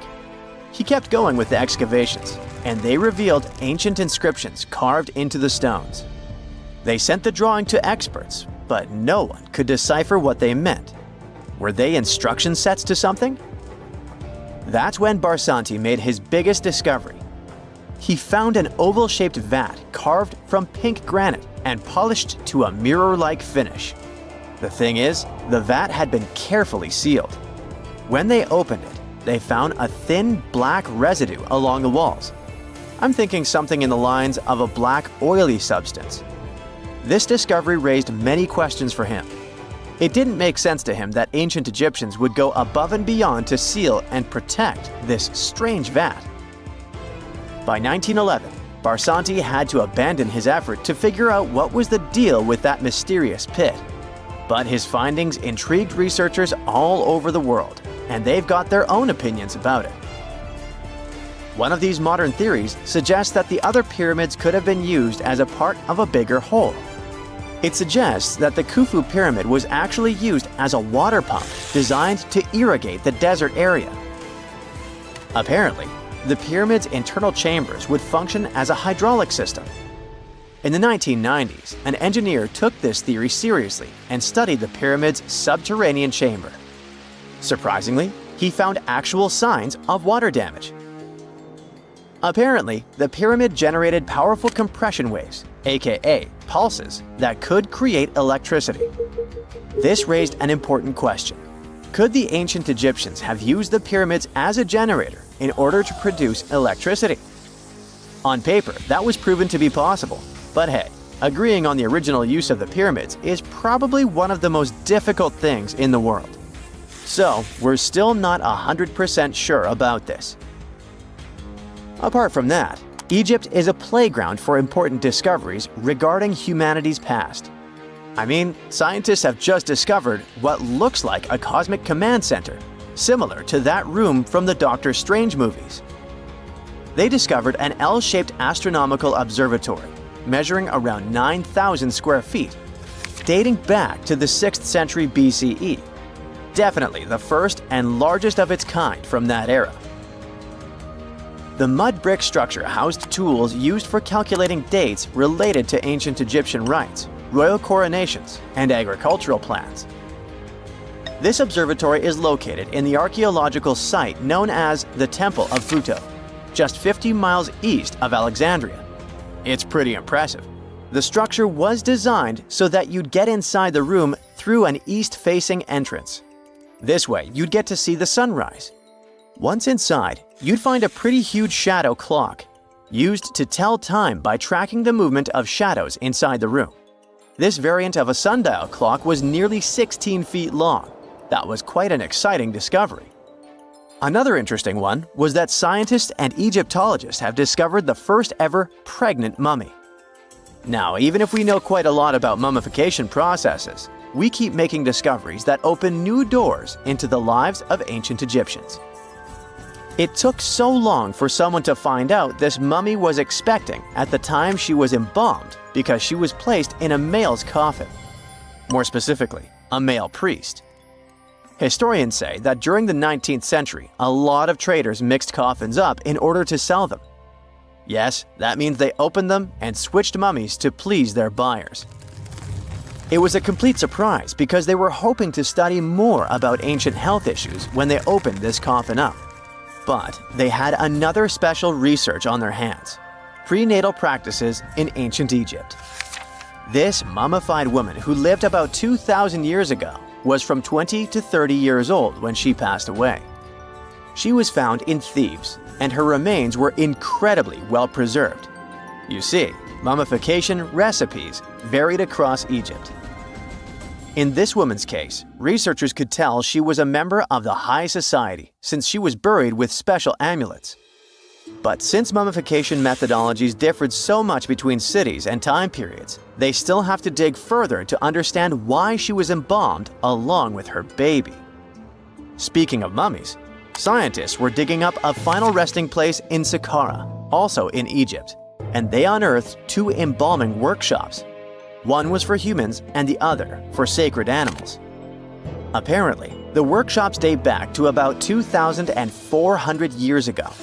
They were equipped with stone beds, clay pots, and ritual vessels. Everything you needed to mummify. But that's not all. Archaeologists also stumbled upon cheese stored in jars behind tombs that were over 3,000 years old. Yep, cheese. This shows that the ancient Egyptians were pretty savvy when it came to preserving food, too. They knew how to store stuff for the long haul, not just the mummies. It really shows how they applied their preservation skills to both food and bodies, giving us a glimpse into their impressive technological know-how. Scientists have also found one of Egypt's oldest complete mummies, and to their surprise, it was completely covered in gold. You see, Egyptian mummies covered in gold are already a rare thing, but they weren't expecting it to be the oldest one ever found. The mummy was quite well preserved, and they could identify that it was the remains of a wealthy man called Hekashepes. Many symbols show that he was important and wealthy, like the band he wore on his head and the bracelet on his chest. He was also dressed in a tunic wrapped with a belt, which was a way to preserve the good appearance of a person after they passed away. To reveal it, they had to open the final resting place with mortar. Basically, it was like they were opening a time machine, just as the ancient Egyptians did 4,300 years ago. If you think about it, it's almost like entering a time capsule. Enough about mummies. Scientists also found something very exciting hovering above the pyramids. they had to use a fancy top-notch radar known as LARID, aka Low Altitude Long Range Ionospheric Radar, which can see these invisible waves far away into the sky. LARID helped them discover giant plasma bubbles floating in the air above the pyramids. These bubbles are called plasma bubbles, and they wreak havoc on modern technologies. I mean, they can disrupt GPS and phone signals for hundreds of kilometers in diameter from where they're located. These bubbles are massive, sometimes as big as cities, and they're caused by the sudden depletion of charged particles in the ionosphere. So, instead of spreading out evenly throughout the ionosphere, they stick together in this wave-like form. This was a pretty important discovery because it can help scientists understand how to prevent these waves from messing with our technology.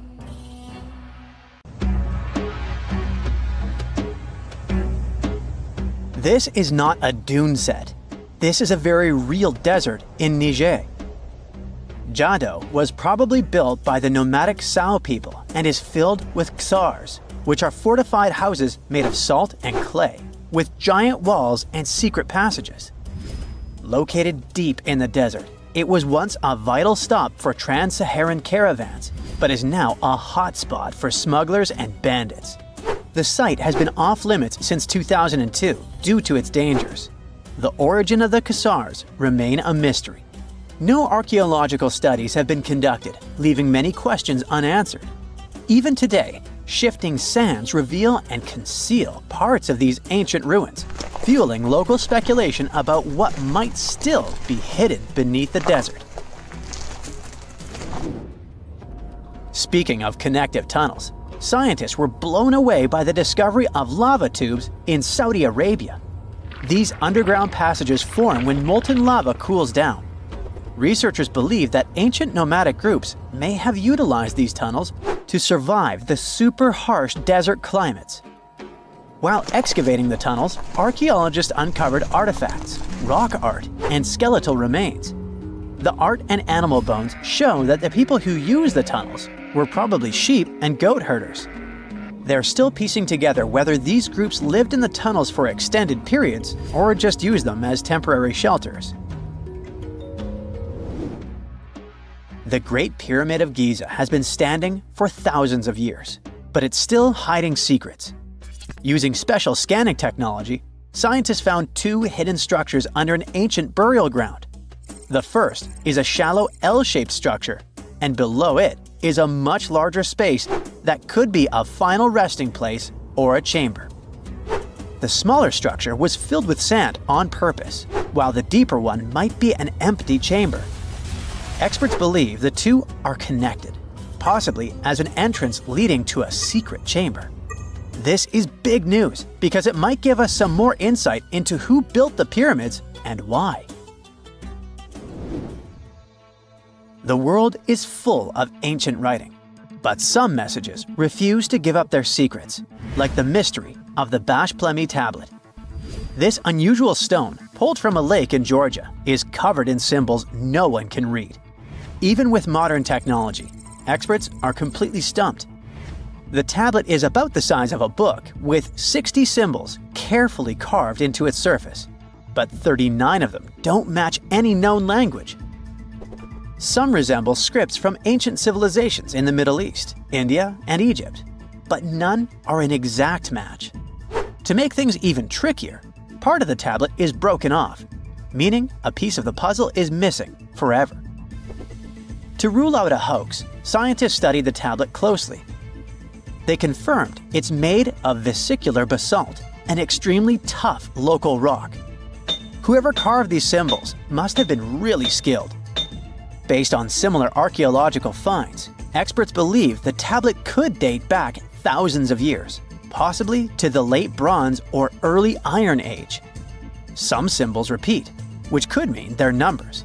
Maybe it's an inventory list, a record of battles, or even an offering to the deities. Until someone cracks the code, the Bash Plemi tablet remains an unsolved mystery from the depths of history. Experts are still stumped with what this Minoan disk might mean. The Phaistos disc is one of the most mysterious finds from the Minoan civilization. This 6-inch clay object, discovered in 1908, has strange spiral markings that no one has fully decoded yet. The disc has 241 symbols on both sides, showing everything from people and animals to tools and plants. Experts have come up with many theories about what the symbols mean. Some think it's an early form of Greek. Others suggest it's a prayer or a hymn. And some even believe it could be a letter from a king in Anatolia to a Greek ruler. Let's see who will be the first to figure this out.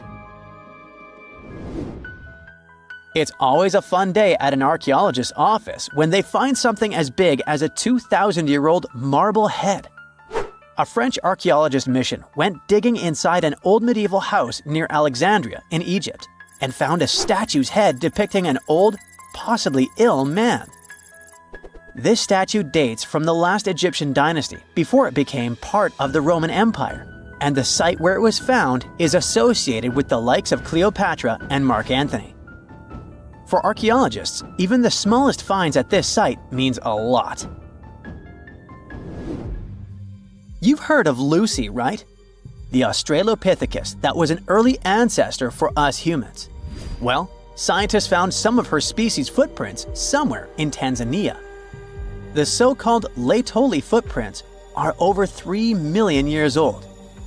The trail stretched 88 feet and has about 70 footprints, left behind when a bunch of early humans walked across some wet volcanic ash. What's cool is that these early humans were already walking on 2 feet, like us, not all hunched over like apes. The close spacing of the prints shows they probably had short legs and a shorter stride than we do today. In an ancient Egyptian temple, archaeologists uncovered a shrine unlike any other. A place dedicated to falcons and 2 mysterious deities. One deity had a falcon's head, while the other wore a crown with a sun disk and cow horns. But the most baffling discovery was an inscription that read, "It is improper to boil a head in here." At the heart of the shrine, there are 15 headless falcons carefully arranged on a pedestal, likely as offerings to the falcon-headed deity. One theory suggests the birds were boiled first, perhaps to pluck their feathers, before being placed in the shrine, following the strange rule carved into stone. Archaeologists also found a 13-inch iron harpoon nearby. Its true purpose remains unknown, although the shrine also held remains of fish, mammals, and bird eggs, suggesting that the rituals may have included feasting. And speaking of ancient Egypt, meet Hathor. Scientists named her after the ancient Egyptian deity of motherhood, music, and singing. This wooden statue, housed at the Metropolitan Museum of Art, was thought to be just a beautiful artifact, until a surprising secret was uncovered. Using an X-ray machine, experts found a mechanical operating system inside it, with pulleys and axles connecting her shoulder to her left leg. When activated, the system made her hand raise and lower, an engineering marvel from over 3,000 years ago. The statue was created during Egypt's Middle Kingdom, around 1800 BCE, and is often compared to 19th century automata due to its advanced design. It's believed the statue was used in religious ceremonies, symbolizing Hathor's role in dance and music. An unexpected discovery happened in northern Kuwait, where a Kuwaiti-Polish team uncovered a mysterious 7,500-year-old statue. The statue features an elongated skull, no mouth, narrow eyes, and a flattened nose. This feature is thought to be an Ophidian figurine, named after the Greek word for snake, and it was likely made by the Ubaid culture, a civilization known for their pottery skills. While no one knows exactly what role this weird statue played, it might have been linked to rituals or symbolic practices. Some scientists think these figurines, found in homes or final resting places, were tied to important cultural beliefs. We couldn't mention unresolved mysteries of this world without speaking about these elongated skulls. In the deserts of Peru, researchers uncovered 5 ancient skeletons, 2 with unnaturally elongated skulls. While head shaping was common in many cultures, these skulls defy explanation.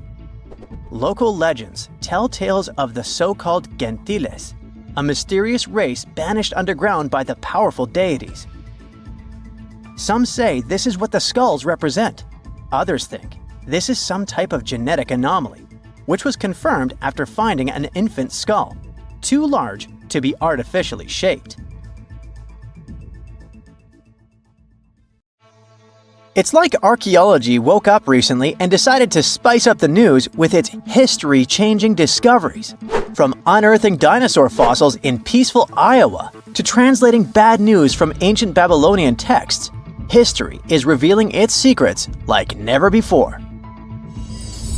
When Mount Vesuvius erupted in 79 CE, it froze the town in time. Some of the most famous discoveries were heartbreaking, like a mother wearing a golden bracelet, holding her child, or 2 sisters hugging in fear. At least that's what scientists thought. In 2024, advanced DNA tests shattered these long-held beliefs. The mother from the House of the Golden Bracelet was actually a man wearing a fancy 30-carat bracelet, and the child wasn't even related to him. As for the 2 sisters, DNA revealed one was actually a man, while the other remains a mystery. Some speculate they were lovers, but the truth is still buried in time. Speaking of rewriting history, another shocking revelation comes from ancient Babylon. Recently, archaeologists translated 4,000-year-old texts that turned out to be heralds of terrible news. These specific texts that were translated are believed to be from Sippar, a city near the Euphrates River in modern Iraq. They talked about lunar eclipses, which is when the Earth's shadow blocks the moon, and for ancient Babylonians, these were warnings. Eclipses could mean everything from floods and famines to chaos in the kingdom. But here's the interesting twist. Babylonians also came up with clever ways to cancel these bad omens, like calling in priests to perform rituals, or consulting oracles for advice.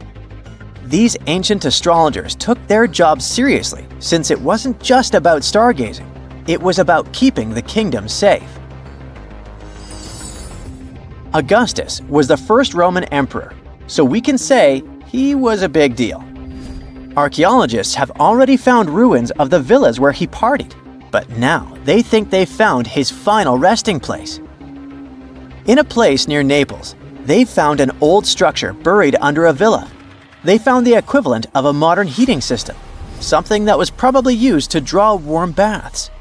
They also found shelves filled with ancient jars, suggesting the site later became a temple. They're still not sure this was Augustus's last home, but if confirmed, this would be a big deal for world history.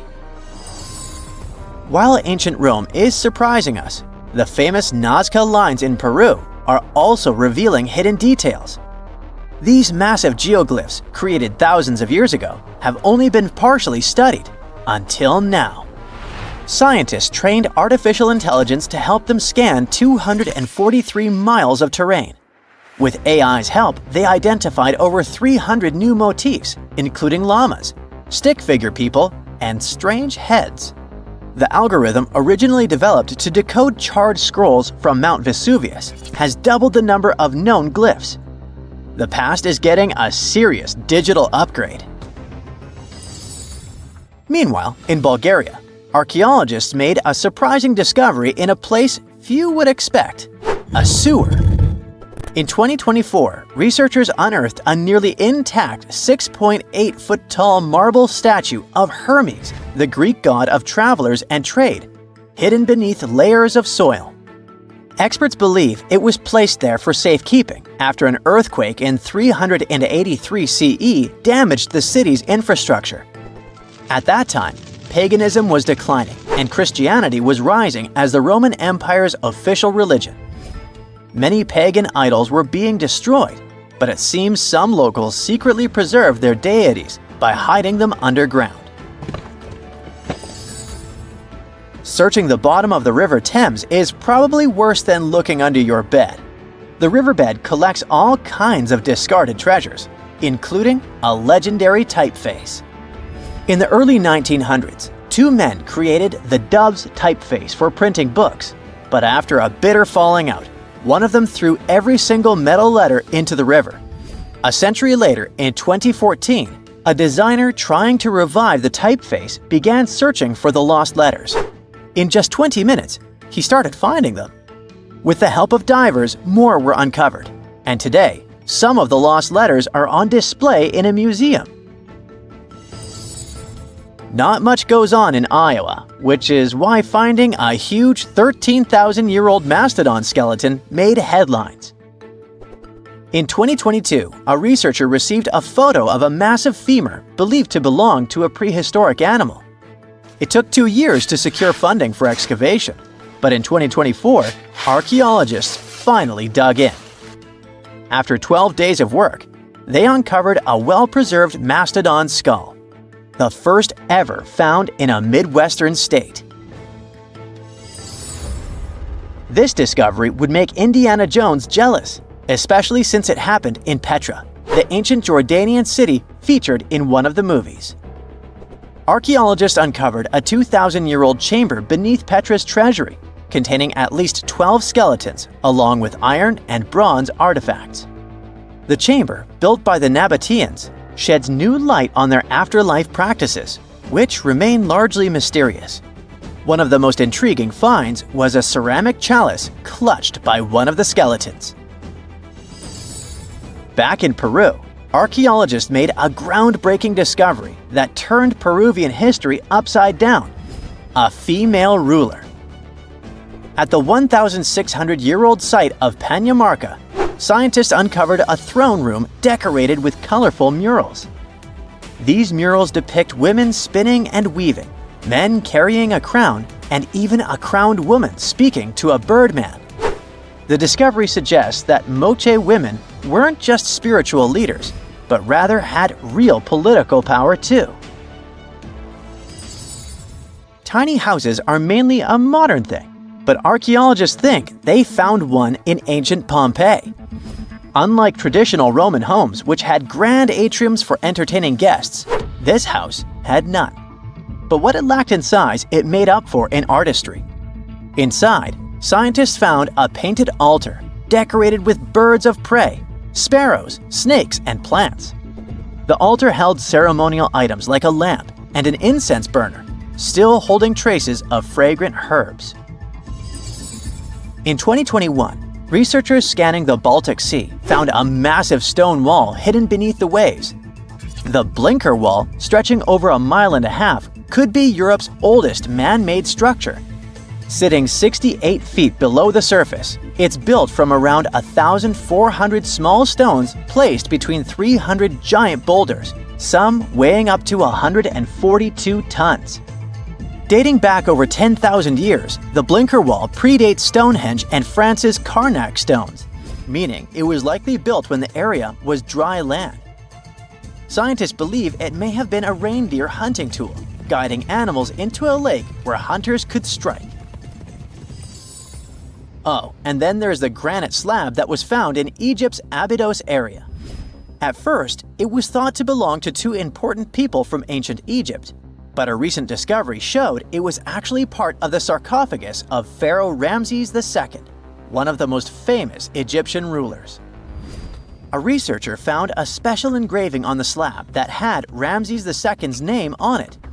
Ramses ruled Egypt a long time ago, and after he died, his tomb was looted, so his body and belongings were moved around a few times. This new discovery shows that after Ramses' tomb was robbed, some of his things were used again. The finding also teaches us that ancient Egyptian tombs were often looted, and the things in them were reused. Recently, something unexpected happened during a dig in Norton Disney, back in England. While searching for ancient coins and brooches, a volunteer from the Norton Disney History and Archaeology group stumbled upon a mysterious Roman dodecahedron. This small hollow object, made of copper alloy with 12 pentagonal sides, was buried for 1,700 years, but was surprisingly well preserved. Though over 30 of these strange objects have been found in the UK, no one knows for sure what they were used for. Some think they might have been measuring tools or calendars, while others believe they were used for rituals. The Norton Disney Group thinks these dodecahedra were likely symbols for religious ceremonies, as many show no signs of wear from daily use. Everyone loves a good landmark. The Roman Colosseum, the ancient city of Machu Picchu, the Giza pyramids. But have you ever wondered how it once looked? Way back in the days when they were built? Or even in the time they were covered in ivy and forgotten by humanity? Buckle up, because we're heading on a time travel adventure to the world's greatest archaeological sites. Our voyage begins in South America, deep inside the Peruvian mountains. Behold, the city of Machu Picchu. Machu Picchu is a monument to the ingenuity and power of the Inca civilization. During its prime, the Inca civilization stretched 2,500 miles along South America's coastline from modern-day Ecuador all the way down to Chile. And Machu Picchu was located at the heart and center of it. The historic site was constructed at around 7,000 feet above sea level, more or less around 1450 BCE. The gated city consisted of around 150 buildings made of stone. The Incas managed to build temples, houses, and even a complex aqueduct system to irrigate the entire town. And yes, they did all that without the help of wheels or any instrument made of iron. The housing model is somewhat similar to stone houses we see nowadays, with the difference that the Incas didn't use any cement to stick together the blocks of stone. Yet, they fit seamlessly on top of each other. Not only that, the Incas must have developed a rudimentary yet effective anti-earthquake technology, since in the event of a quake, the rocks would shake without falling out of place. If Machu Picchu had been built today, it would have cost over $70 million to finish the entire thing. The purpose of the site is still a mystery to many historians.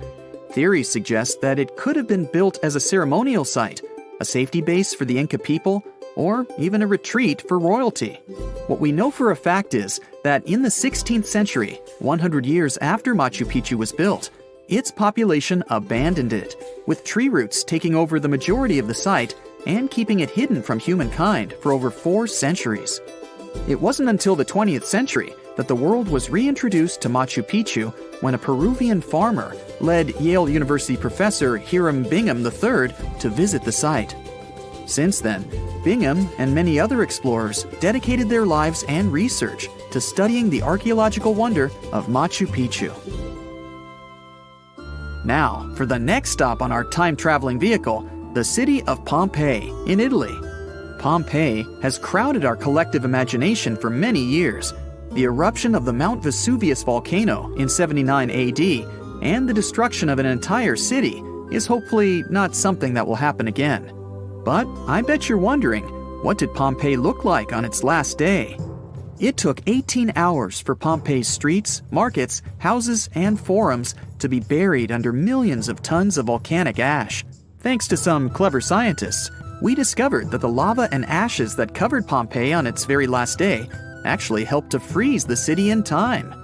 Different from ice, the cloud of ashes did not preserve the city intact, but as the items disintegrated over 2,000 years, they left voids under the earth. Archaeologists found that if they filled these voids with plaster, the shape of the buried city would soon reveal itself. And that's exactly what happened. Of course, it was nothing like the bustling city of 12,000 people that had existed for many years before the fateful eruption. Pompeii was a vibrant and rich municipality.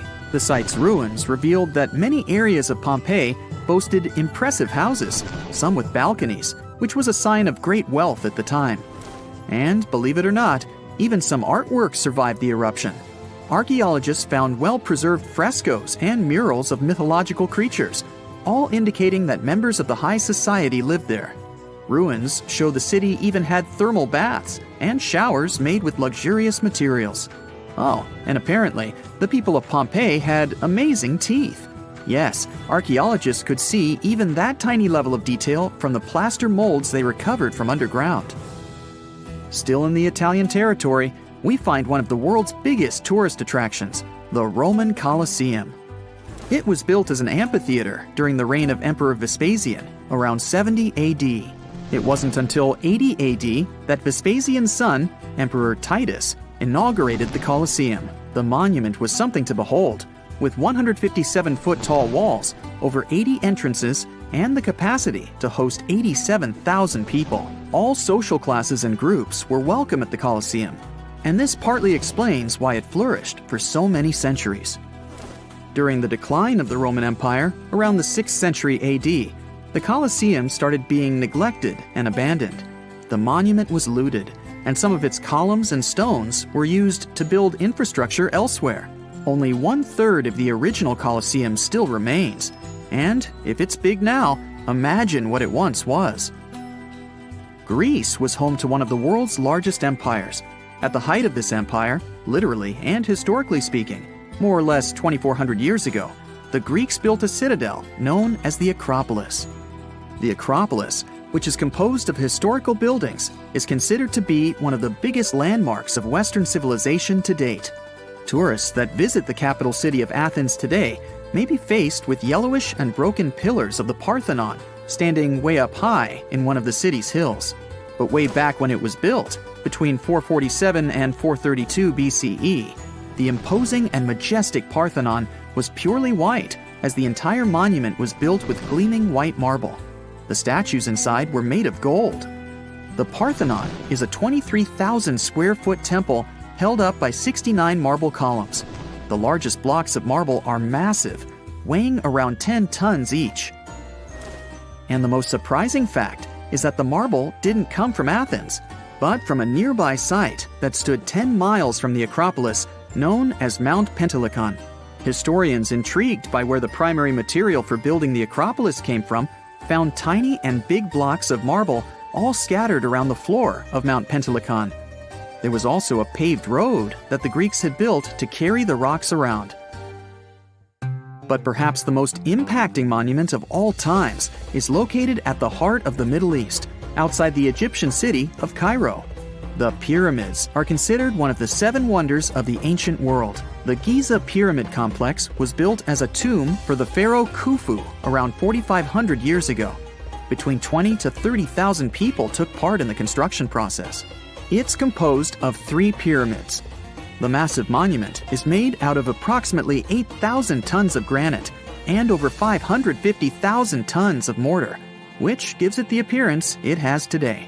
Would you believe me if I told you that the pyramids didn't always look like this? Far from it. They were shiny white with a golden triangular tip at the top. This is because the Egyptians used over 6 million tons of limestone to cover the entire rocky, step-like structure, all so that they could gleam white under the unforgiving sunlight of Egyptian skies. The Pyramid of Khufu remained the tallest structure on Earth made by humans for over 3,800 years. It was the only 8-sided pyramid in Egypt and was believed to align with Orion's belt. It's considered to be the most aligned construction facing north. In 1979, it was inscribed on the UNESCO World Heritage List. Let's head on down to the Indian city of Agra to quickly visit the Taj Mahal. You may know it as the Taj, but it can also be called by its more endearing name, a teardrop in the cheek of time. The Taj took over 22 years to build and was commissioned in 1632 by Mughal Emperor Shah Jahan as a declaration of love for his third and favorite wife, Mumtaz Mahal. It was made with ivory white marble, and amazingly, due to tight conservation, it still remains very similar to what it was when it was built. I think all this talk of landmarks got me thirsty for some traveling. What about you? Tell us in the comments below if you've ever visited some of these sites, or which interesting landmarks you'd add to this video. So how come the world is still talking about a statue that only existed for a mere 54 years over 2,000 years ago? What made this impressive ancient construction so remarkable that we're still discussing it? I'm talking about the Colossus of Rhodes, of course. It's considered to be one of the 7 wonders of the ancient world, along with the Great Pyramid of Giza or the Gardens of Babylon. There are a lot of mysteries surrounding this ancient statue, but let's look at some of the facts first, shall we? What we do know is that the local Rhodians decided to start a massive project once a Macedonian siege over their island was over. In other words, it was their way of honoring the higher powers for their victory. Using a lot of material left behind by the Macedonians, they started the construction of the Colossus, which is estimated to have taken about 12 years. Most contemporary descriptions of the sculpture agree that it stood about 105 feet tall. Now, just to compare, that's about the size of the Statue of Liberty today, which is 151 feet tall. It may not seem like a lot. I mean, Lady Liberty is currently ranked as the 52nd tallest statue in the world. The champion here would be the Statue of Unity in India, standing proud at an astonishing 597 feet. But for ancient times, that was quite an accomplishment. But is the similar height the only connection between the Colossus of Rhodes and the Statue of Liberty? Not really. We do know that they both also refer to Lady Liberty as the modern Colossus, since both statues were constructed as a symbol of liberation. There's even a plaque placed inside the pedestal of the New York statue, inscribed with the first verse of the sonnet, "The New Colossus," not like the brazen giant of Greek fame. To build this massive Colossus statue, they sure needed a lot of bronze. Some ancient records even recount that the construction required 27,000 to 29,000 pounds of bronze. Even for modern times, this is a lot, but back then, they even called it an operation that involved the bronze industry of the entire world. The man tasked with bringing the statue to life was Chares of Lindos, a local Greek sculptor. The whole construction took place from 294 to 282 BCE, but unfortunately, Chares never got to see the end result. We don't know for sure why that happened, but some records claim constructing the Colossus of Rhodes may have led him to complete bankruptcy, since he failed to accurately estimate the cost for the massive statue. Anyway, we still don't know for sure how it was possible to build a statue this big back in those days. They had none of the equipment we have today, like excavators or elevators. Some old records said that they had to invent a completely new, custom method to build it. It all happened on the location, put together piece by piece. They supposedly split the statue into many different sections, and the first one to be constructed was the feet. Once each section was done, huge mounds of earth were placed around it, so they could continue working on the next section above. However, these records were made more than 100 years after the Colossus was finished, so there's little we can say about the accuracy of this information. In all those 12 years, the local Greeks worked around the clock to build the Colossus of Rhodes. They started with a white marble base that they placed at the statue's feet. They then continued with some sort of an iron skeleton, to which they attached the bronze plates. Why did they choose bronze, though?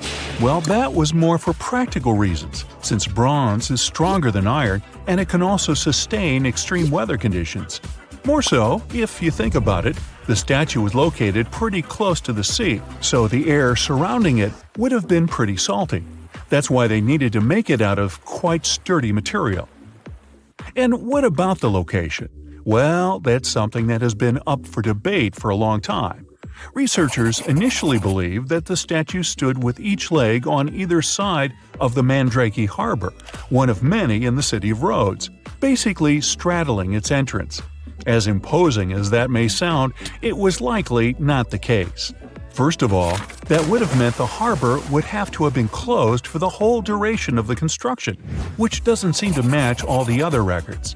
More so, after the statue had fallen, it would have probably blocked the entirety of the harbor, which again doesn't seem to be mentioned anywhere. Most recent depictions say that it most likely stood either on the eastern side of the Mandrake Harbor or maybe even further inland. So, what happened to this impressive structure? Is there really nothing left of it to this day? And why did it survive for only 54 years, since it took so long to build and it was so important for locals? Well, as admired and valued as it was to the Greeks, an earthquake took the Colossus of Rhodes away from them. The story goes that because of the movement of the earth beneath it, the statue snapped at its knees and was completely laid on the ground.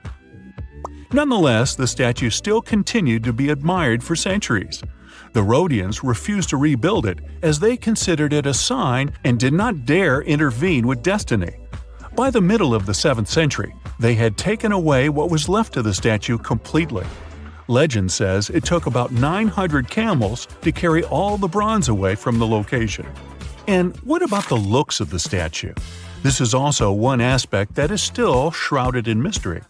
Even though it was a symbol of the locals' pride in maintaining their independence, they did not use the depiction of the statue for any of the coins they made, even though that was kind of customary.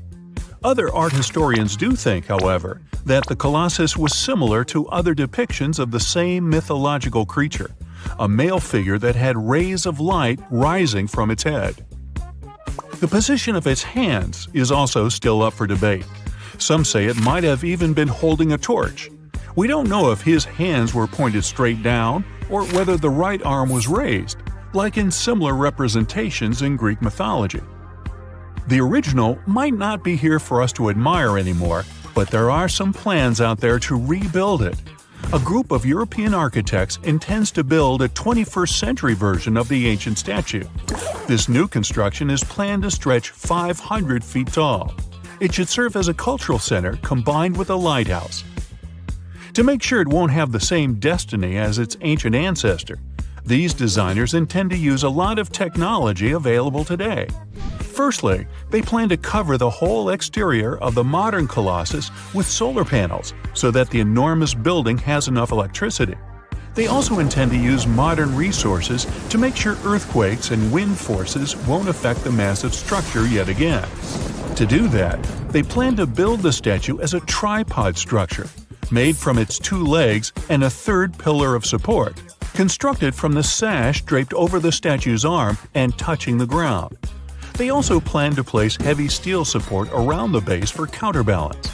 They even thought of a suspension system that would permit the statue to rock back and forth, making it a bit more flexible and able to resist all the various weather conditions. The manufacturer's suggested retail price on this project is quite high though, estimated at around $283 million. Supporters of the modern Colossus are optimistic as they are certain they can raise that impressive amount of cash through crowdfunding and private investments. If you're scared of spiders, never ever visit Mars. In March 2025, NASA's Perseverance rover found something looking like a bunch of tiny spider eggs on the surface of the red planet. This something is made up of hundreds of little round balls stuck together. What if all these eggs hatch? Will hordes of 8-legged creatures swarm the red planet? Doubtful.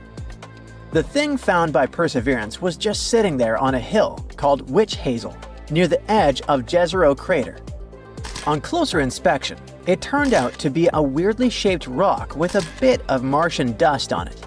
Yeah, sadly, or luckily, those weren't Martian spider eggs. Even so, the formation really stood out from everything else around it. The Perseverance team named the weird rock St. Paul's Bay. It's what scientists call a float rock. This term means that it didn't form where it was found, but somehow got moved there. So, at the moment, we don't have enough clues to figure out its background and how it got that strange texture.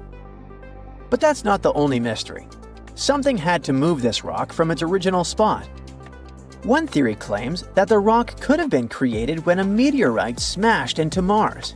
The powerful impact must have blasted rocks into the air, and those bits could have cooled down and formed the tiny balls we see now. If that's true, this rock might have come from really far away, and it could give us new info on how big impacts move stuff around on the red planet.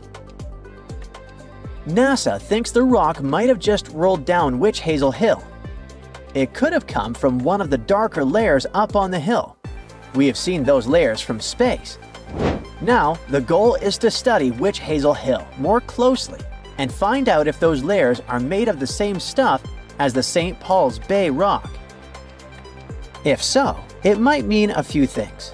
Maybe there was volcanic activity in that region, or a big meteor hit, or there might have been groundwater there in the past. If this theory turns out to be true, there's a chance that some of those rocks might hold tiny fossils from ancient microbes.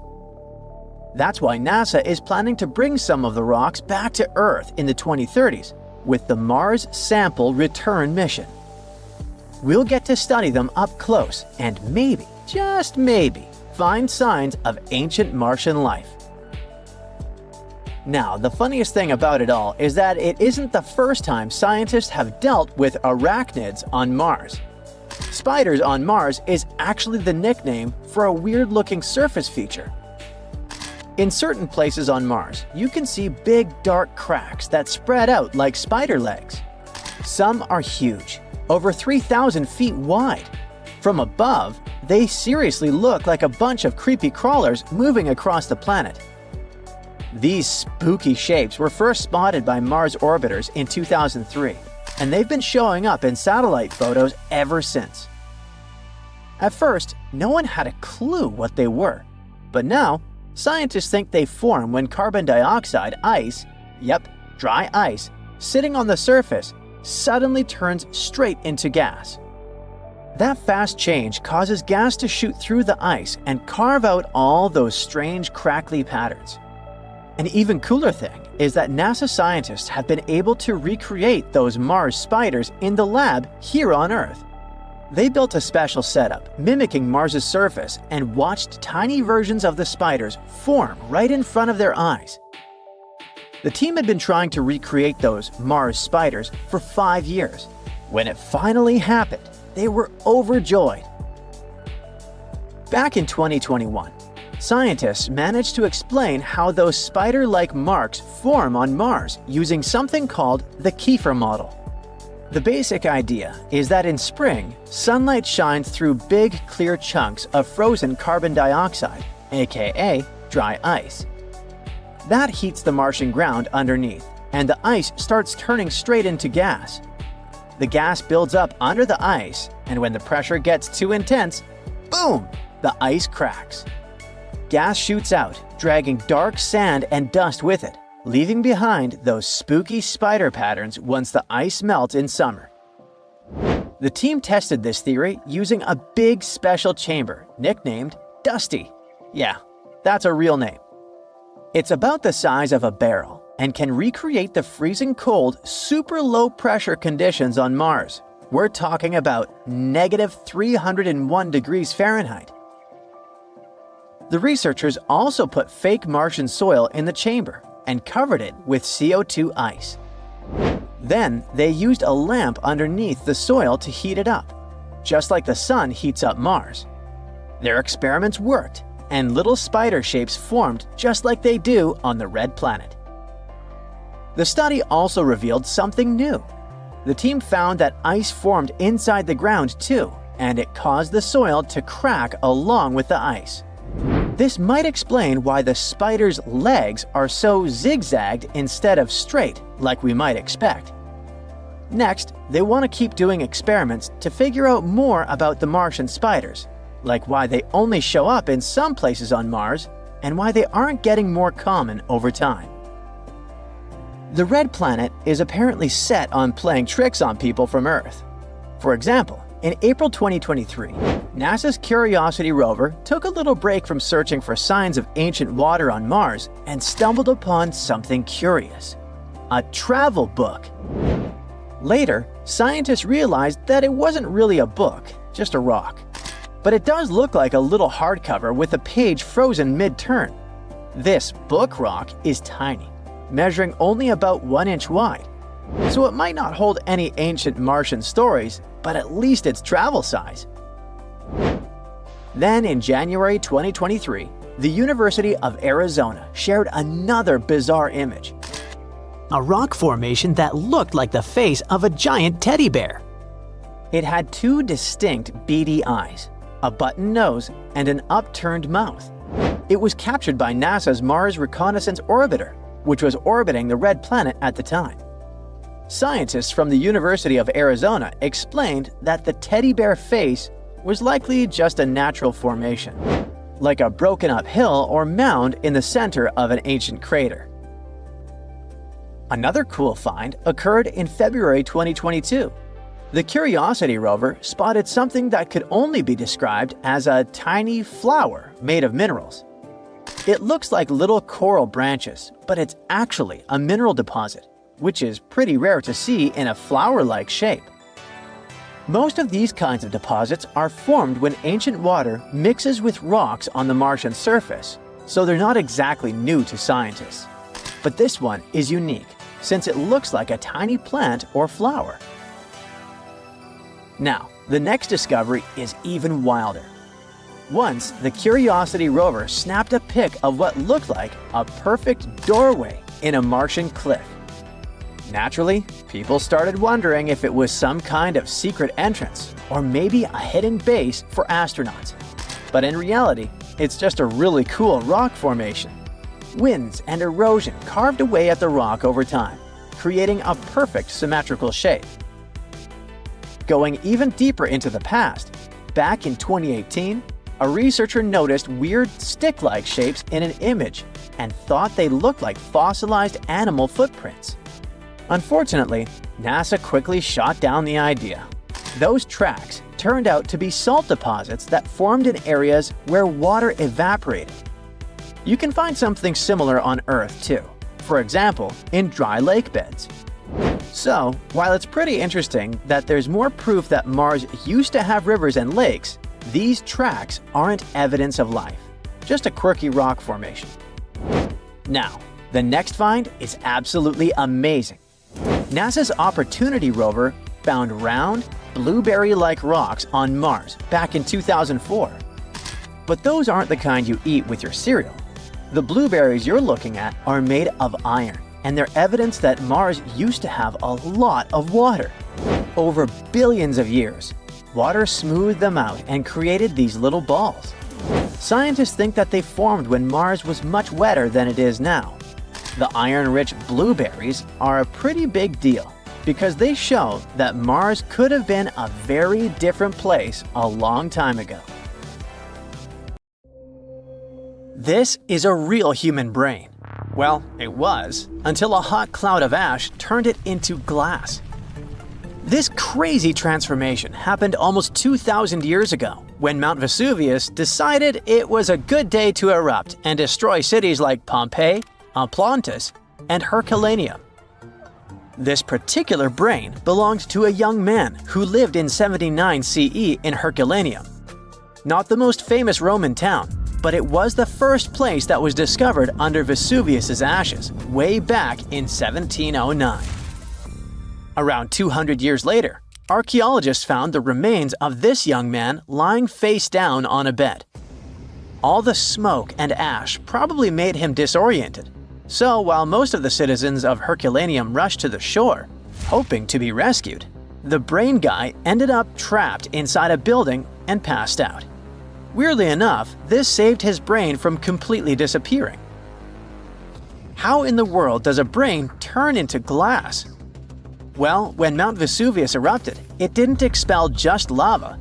It also sent away a really hot cloud of ash before the solidified lava could flow down. This type of lava, known as pyroclastic flow, could get as hot as 869 degrees Fahrenheit. An insane temperature, we know. Hot enough to melt your brain, but not hot enough to turn it into glass. The cloud of ash, however, can reach temperatures between 932 degrees Fahrenheit to 1,112 degrees Fahrenheit. But to turn something into glass, you don't just need heat, you need rapid cooling too. To put it simply, you have to heat something to a very high temperature until it melts into a liquid. If you let it cool down slowly, the molecules of this liquid will start to calmly organize themselves in the shape of crystals. But if this something cools down super fast, it will solidify in whatever shape the liquid was. It's like making ice cubes. If you pour water into a tray and stick it in the freezer, it will turn into ice because it cools down quickly. But if you leave the water out at room temperature, it'll just evaporate. This means that the brain melted due to a really high temperature, but before it could crystallize, for example, or just boil away, it got really cold. The flow from the eruption was not hot enough for this to happen, but the cloud of ash that reached town before the pyroclastic flow was hot enough to start this process, and fast enough to leave just at the right time. To figure out the exact temperature needed for this brain-to-glass transformation, scientists used a technique called differential scanning calorimetry. This fancy name basically means that they heat up glass shards to see when they start to change shape. They discovered that the cloud of ash had to be exactly 950 degrees Fahrenheit hot for the brain cells to start melting. Now, remember how I said this guy was inside a building, but most of the citizens were outside? Well, those people were also exposed to this drastic change in temperature, but they didn't turn into glass because they were not being protected by the walls of a building. The protection provided by the skull surely helped our guy, but it was not enough. And since other people didn't have the same protection, their brains basically poofed. And before you ask, no other parts of his body turned into glass. You see, you need some liquid for the glass-making process to happen. The brain has a lot of water and fat, which makes it a prime candidate for the glassification process. Yes, I've just made that word up. Other organs might have contained liquid, but they weren't as protected as the brain, so they were destroyed by the heat. And bones? Well, bones don't have enough liquid, so they just remained the same. The ones that didn't char, anyway. When the brain turned into glass, it looked a lot like an obsidian stone, a type of volcanic glass formed by the cool lava of a volcano. Even the forensic archaeologist who discovered this glassified brain thought it was just a stone at first. He was studying the bones of our hero when he noticed something shining inside of his skull, right in the middle of all the volcanic ash that filled it. To his surprise, this thing was way more fragile than obsidian and smaller too, with some fragments being only a few millimeters large. He only figured this was part of that guy's brain after he took the glass to the lab. With the help of a microscope, he discovered that this was not a stone but an organic tissue, which is basically cells that form our organs. This organic tissue was made by protein, a molecule produced by living things like animals and plants. And this was not just any protein. This one was specific to the human brain because every organ is made of different types of protein. The researchers also found nerve cells preserved inside this glass, complete with the tendrils that help them receive and send messages. The microscope also showed what was left of myelin, a fatty substance that gives a speed boost to the messages traveling along the nerves. This isn't the first time scientists discovered preserved human brains. In fact, more than 4,000 brains have been found since the 17th century. It may not look like a big number, but keep in mind that finding only the brain preserved in a skeleton while the other organs are gone is not that common. You see, the human brain is actually the first thing that decomposes when we're 6 feet under, and it usually turns into liquid. When scientists stumble upon a human brain, it's usually dried, frozen, or literally turned into soap. A brain can be dehydrated if a person perishes in a place that is very hot, like a desert. Frozen brains are found, obviously, in places that are super cold, like polar tundras. A brain turned into soap may sound weird, but the saponification process is not that rare. You need a lot of fat and oils to make soap, and the human brain is filled with this. It's a complex process, but if you find a brain that turned into soap, it must have been buried in a place that is very wet and has little oxygen. Back in 1982, for example, construction workers found dozens of human skeletons in a pond in Florida. They were all 8,000 years old, and 91 of them actually had their brains still somewhat intact. And by intact, I mean they turned into jelly soap.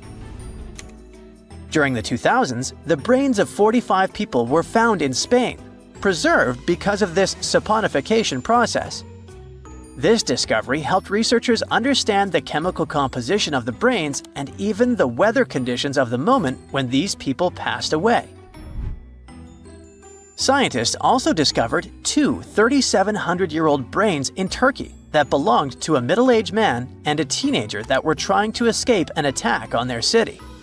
This time, the brains turned into charcoal because of a super hot fire. And even though their skulls preserved the brains in this state, the heating and cooling process was probably not intense enough to glassify them. But this? It's the first time in history that scientists have found a brain that naturally turned into glass. It's like finding a unicorn, but in a more scientific way. So what does this discovery mean? Well, for starters, it gives us a glimpse into the lives of those who existed such a long time ago. Secondly, it taught scientists an amazing way to preserve the human brain. It also shows just how powerful nature can be. Powerful enough to turn a brain into glass, but delicate enough to preserve it for thousands of years. So, let's give a shout out to the young man who unknowingly contributed to science. He probably had no idea that his brain would one day be the star of a groundbreaking discovery. His tragic end has given us a fascinating peek into the past. Ooh, from giant spiders to venomous snakes, we all get freaked out by Australian creatures. Yeah, me too. But newly discovered fossils show that things were way more dangerous 120 million years ago, when this land was completely ruled by massive razor-clawed megaraptors. Yeah, I'm glad I wasn't around then.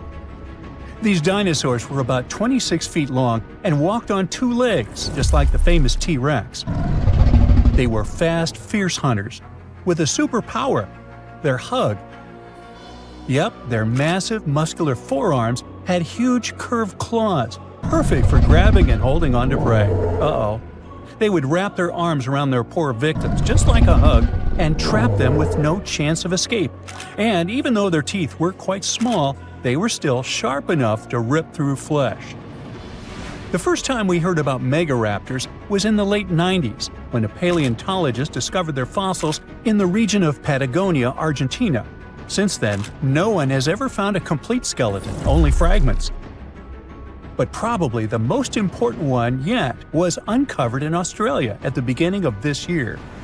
Researchers were exploring Victoria's stunning coastline when they stumbled upon megaraptor fossils.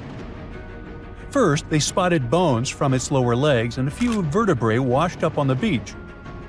Even though they were working with just a couple of fragments, a deeper analysis confirmed that these belonged to a megaraptor. And not just any megaraptor, it was the oldest one ever discovered.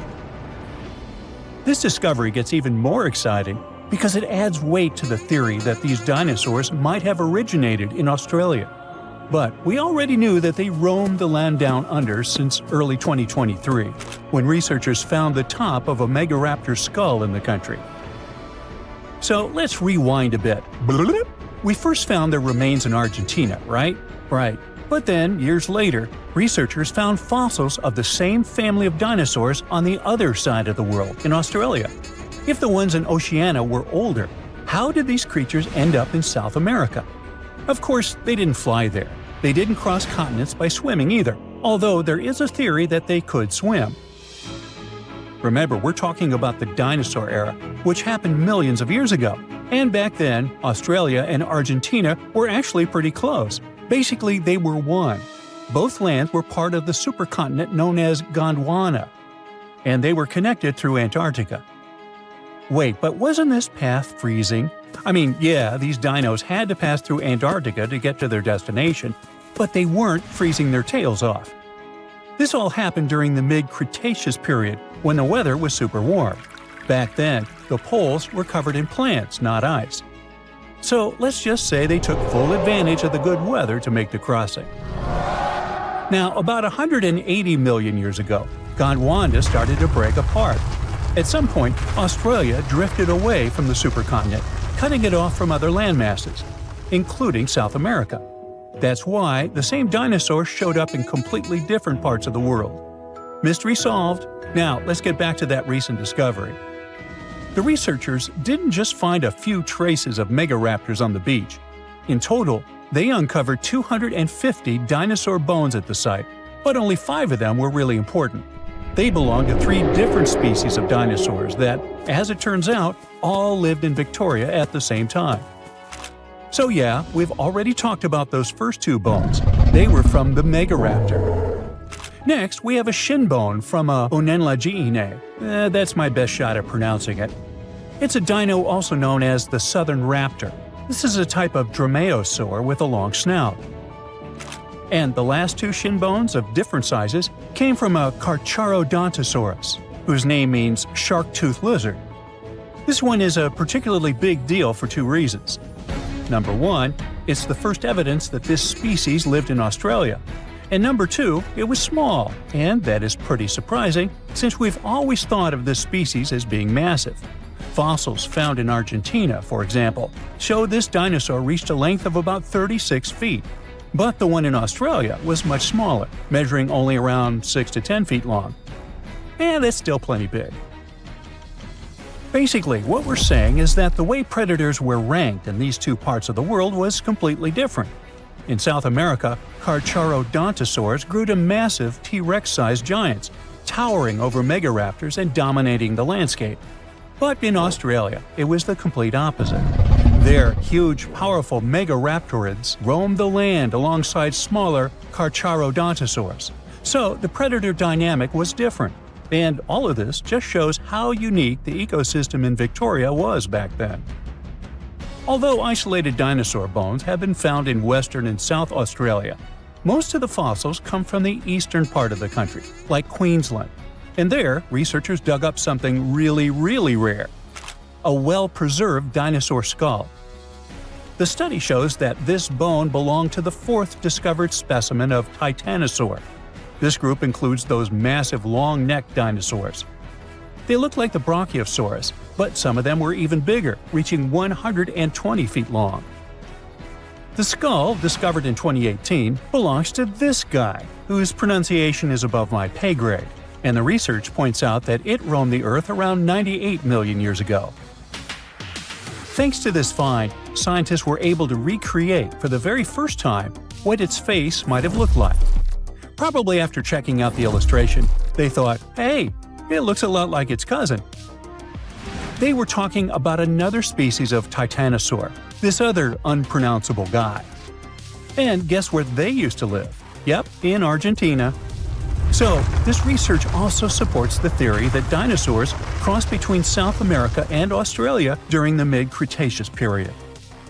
Now, this wasn't the only secret buried in Queensland, though. In 2024, researchers working there discovered the fossilized remains of a new species of pterosaur, about 100 million years old. These creatures were the first vertebrates that could actually fly, existing alongside dinosaurs. They were massive, powerful predators, with wingspans of up to 36 feet. But these remains belong to a new species within the pterosaur group, which they have named Cunematata, or something similar. Compared to their cousins, they were on the smaller side, with a wingspan of about 15 feet. Still, that's bigger than a snowy albatross, the largest flying bird we have today. This species of pterosaurs were terrifying beasts, flying over the ocean to hunt for prey. Once they spotted their victim, they'd snap open their 60-centimeter jaws, filled with sharp spike-like teeth, and, well, I guess there was no escaping that. The last incredible discovery we're talking about today also comes from Queensland. For over 20 years, students walked past a plain-looking rock at Biloela State High School completely unaware that it held 66 dinosaur footprints, and they date back about 200 million years. These prints were made by a group of these Latin-named guys.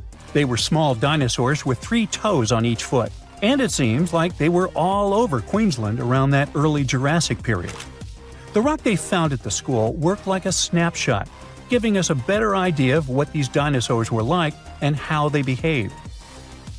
After taking a closer look, researchers found that the footprints came from 47 individual dinosaurs. This group was probably walking along or maybe crossing a waterway when their footprints got marked in the white clay. And the study also discovered that they were likely moving at less than 4 miles per hour at the time. So we only discovered those marks in Australia. But fossils of the same species found in other countries showed that they had these long legs, a big chunky body, short arms, and this tiny head with a beak. But honestly, they don't sound as scary when you realize they only ate plants. Whew. Miles and miles of yellow sand, treeless mountain ridges, and scorching hot sun over your head. And suddenly, something you'd never expect to come across in a barren desert. A small group of overexcited people. They're as happy as you would be if you'd won a lottery.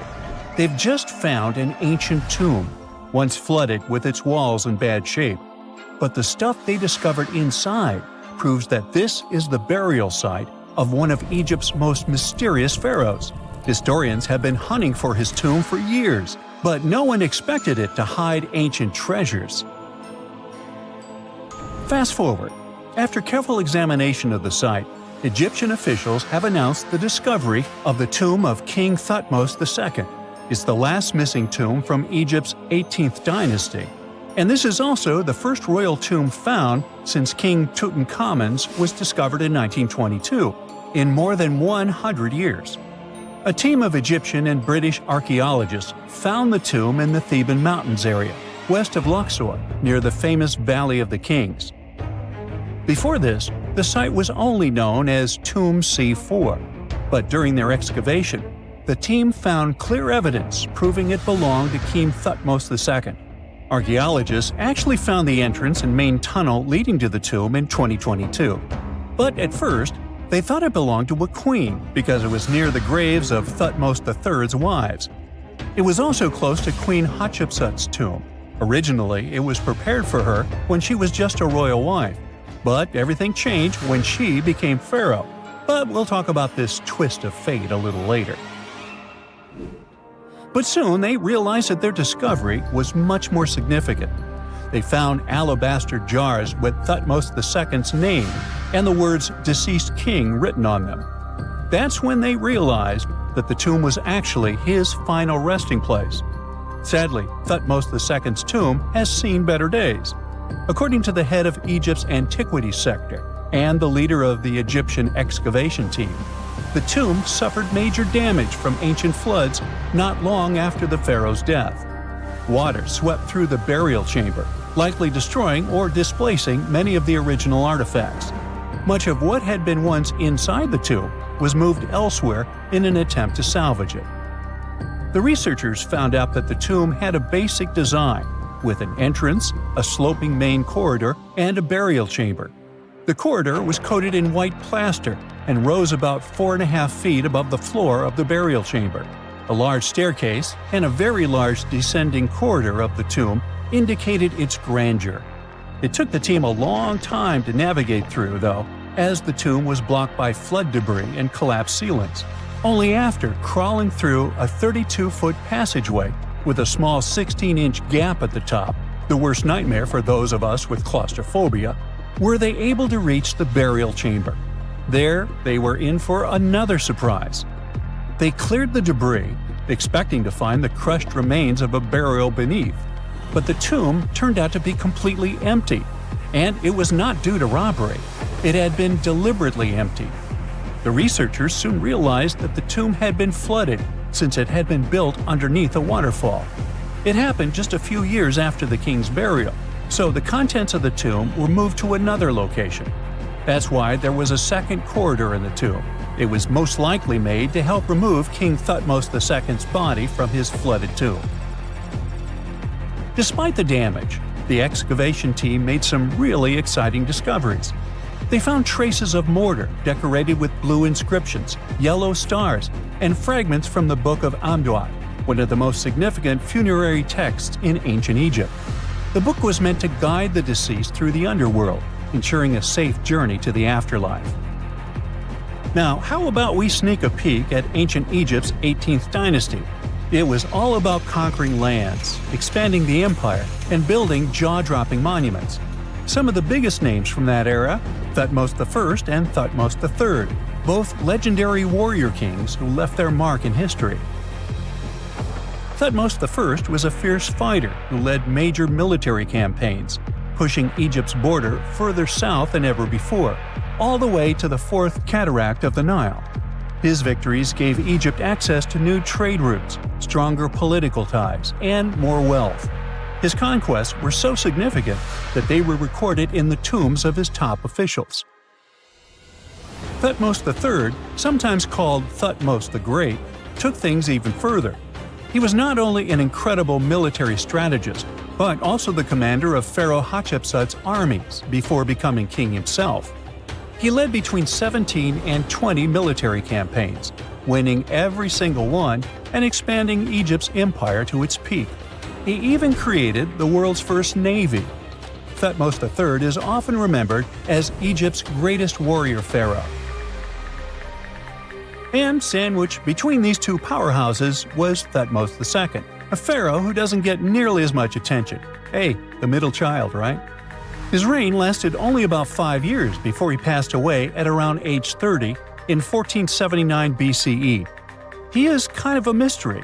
No one really knows what he accomplished. For the longest time, even the location of his burial site was totally unknown. His body was actually found in the 19th century.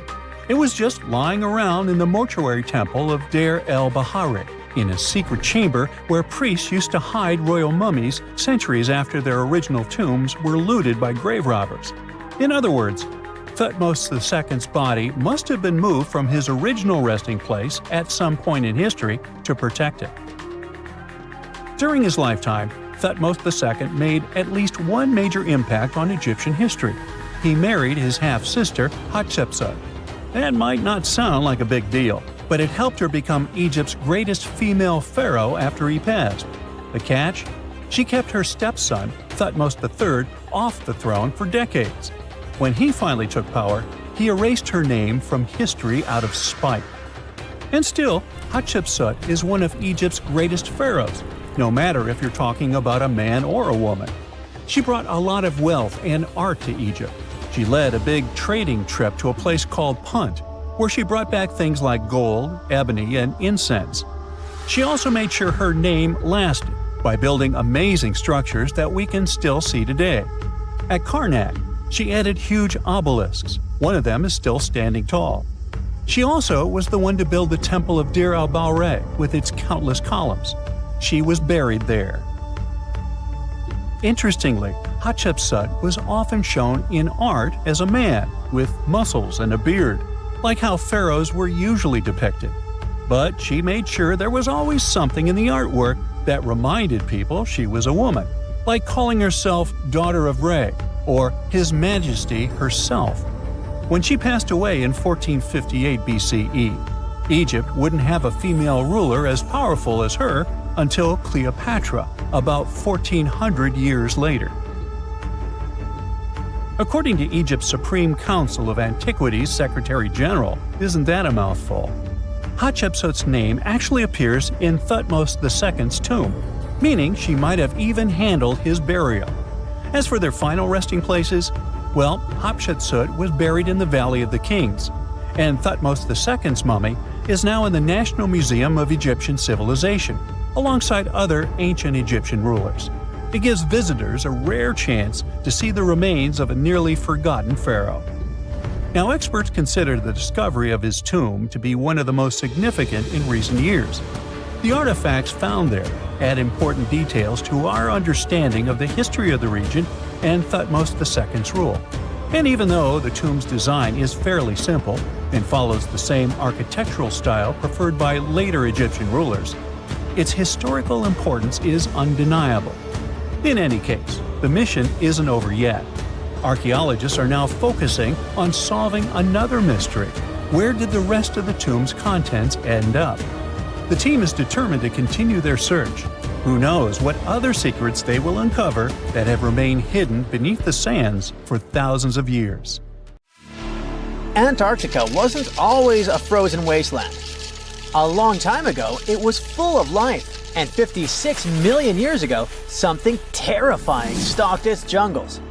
A giant, flesh-eating bird. It was around 6 feet tall and weighed as much as a lion.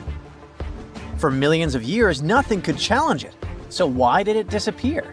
And could there be even bigger predators still hidden beneath the ice? Paleontologists found 2 massive claw bones in Antarctica, sharp, curved, and powerful, belonging to this bird. They were dug up from the Epresian-aged rocks of Seymour Island, which means they're around 40 to 50 million years old. Their shape left no doubt. These were the so-called terror birds. Their scientific name is Forus raceti, some of the most fearsome predators to ever walk the earth. They were flightless and didn't even need wings. Instead, they could sprint at breakneck speeds, like ostriches from a nightmare. For millions of years, these birds ruled South America. But now, for the first time, their presence has been confirmed in Antarctica. No surprise here. Back then, South America and Antarctica were still connected, allowing animals to easily commute between continents. So these birds probably migrated south to adapt to life on Antarctica's prehistoric landmass. It didn't just survive here, it thrived. But at some point, this nightmare of an animal vanished. Why? Most likely because of the temperature changes. Antarctica was cooling, slowly turning into the frozen wasteland we know today. Its prey may have declined, leaving the predator without enough food. Eventually, it disappeared, leaving no descendants behind. Researchers hope that they'll find a complete skeleton eventually. They're also wondering where there might be even bigger species waiting to be discovered. Perhaps these birds evolved into a completely new Antarctic lineage. But for now, all we have are two giant, creepy claws. People often think that there are almost no animals or plants in Antarctica. But that's not true at all. Penguins waddle around, and forget the cute tiny ones. Antarctica used to have 6-foot-tall monsters. The emperor penguins are the largest penguin species alive today. They can dive over 1,800 feet deep and hold their breath for over 20 minutes.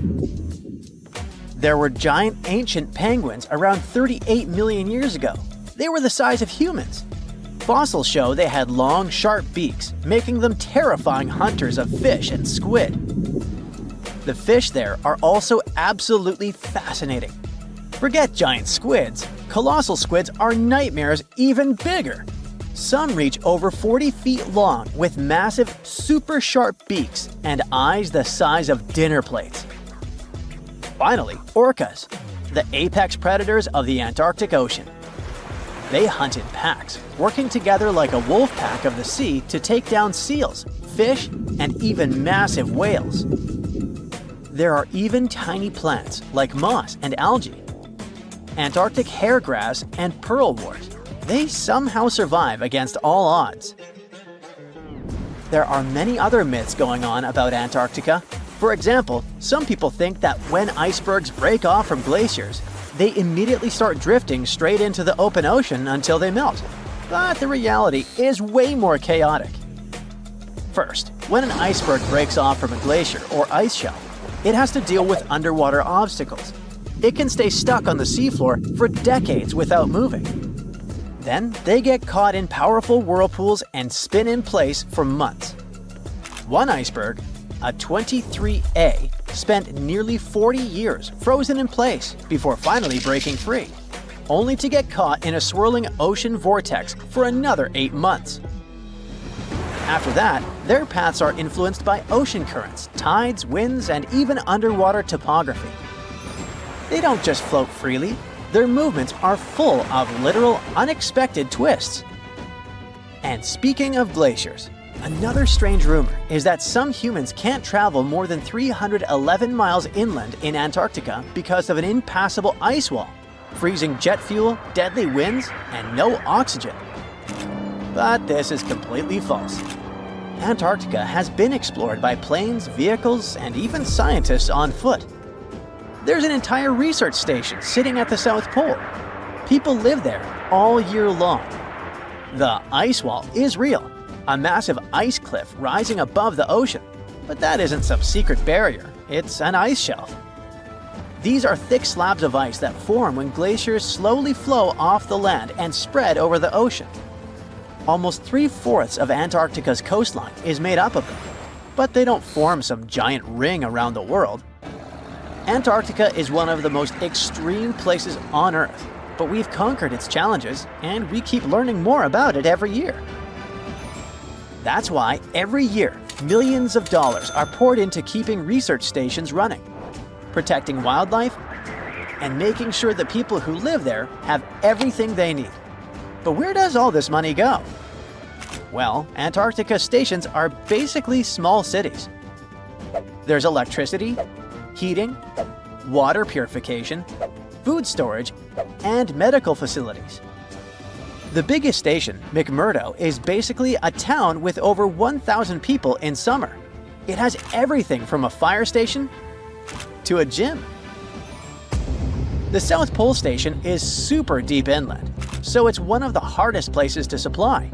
Getting food and fuel there requires airplanes flying thousands of miles in extreme cold. But the internet loves a good mystery. When Google Maps revealed what looked like a massive doorway in Antarctica, conspiracy theorists went wild. People joked about everything from Bigfoot's vacation home to a secret base, or even a Star Trek spaceship hangar hidden in the ice. But there's a way simpler and less exciting explanation. It's actually a grounded iceberg, a chunk of ice that got stuck in shallow water and is now slowly melting. As ice moves across the landscape, it flows around bumps and obstacles, creating odd shapes. The process of melting, breaking apart, and refreezing can carve ice into unexpected forms. Antarctica also has incredibly strong downward-blowing winds that sculpt ice into dramatic formations over time. No secret doorway, unfortunately. And speaking of doors, for years, Ushuaia, Argentina, has been called the gateway to Antarctica, the last stop before the icy continent, the place where expeditions begin. But there's another option. Punta Arenas, Chile. Let's compare them. Ushuaia is closer to Antarctica. It's the top departure point for tourists going on cruises. But no regular flights to Antarctica. No major scientific bases operating from here. It's basically controlled by the military, which refuses to allow private flights, only commercially operated ships. Yes, Punta Arenas is further from Antarctica, but 22 countries and global organizations use it as their main base. There are regular flights to Antarctica happening there every year. Private airlines can actually operate here, making it the real air connection to Antarctica. Ushuaia may have the best location physically, but Punta Arenas actually runs the show. Argentina made a huge error in picking its Antarctic airbase. Instead of setting up a simple, accessible base at sea level, they built Marambio Base, very high on rough terrain, completely impossible to reach by land. Everything has to be flown in by helicopter, making operations slow, expensive, and frustrating. For 50 years, Argentina stubbornly stuck to this bad decision, while Chile set up efficient, well-planned bases that the world now uses. If things don't change, Ushuaia will be nothing more than a tourist stop. But what's terrifying is that Antarctica seems to be returning to its past. It's supposed to be the coldest place on Earth, but something shocking happened just recently. For the first time in recorded history, temperatures in Antarctica broke 68 degrees Fahrenheit. This continent is buried under miles of ice. Usually, temperatures there can drop to minus 112 degrees. But in the winter of 2020, scientists recorded an insane 69 degrees on Seymour Island, hotter than many places in Europe at that time. Scientists believe there are several reasons for that. First, there are changes in the way heat moves around the planet's waters. Second, melting permafrost due to the planet warming. It looks like the climate is changing faster than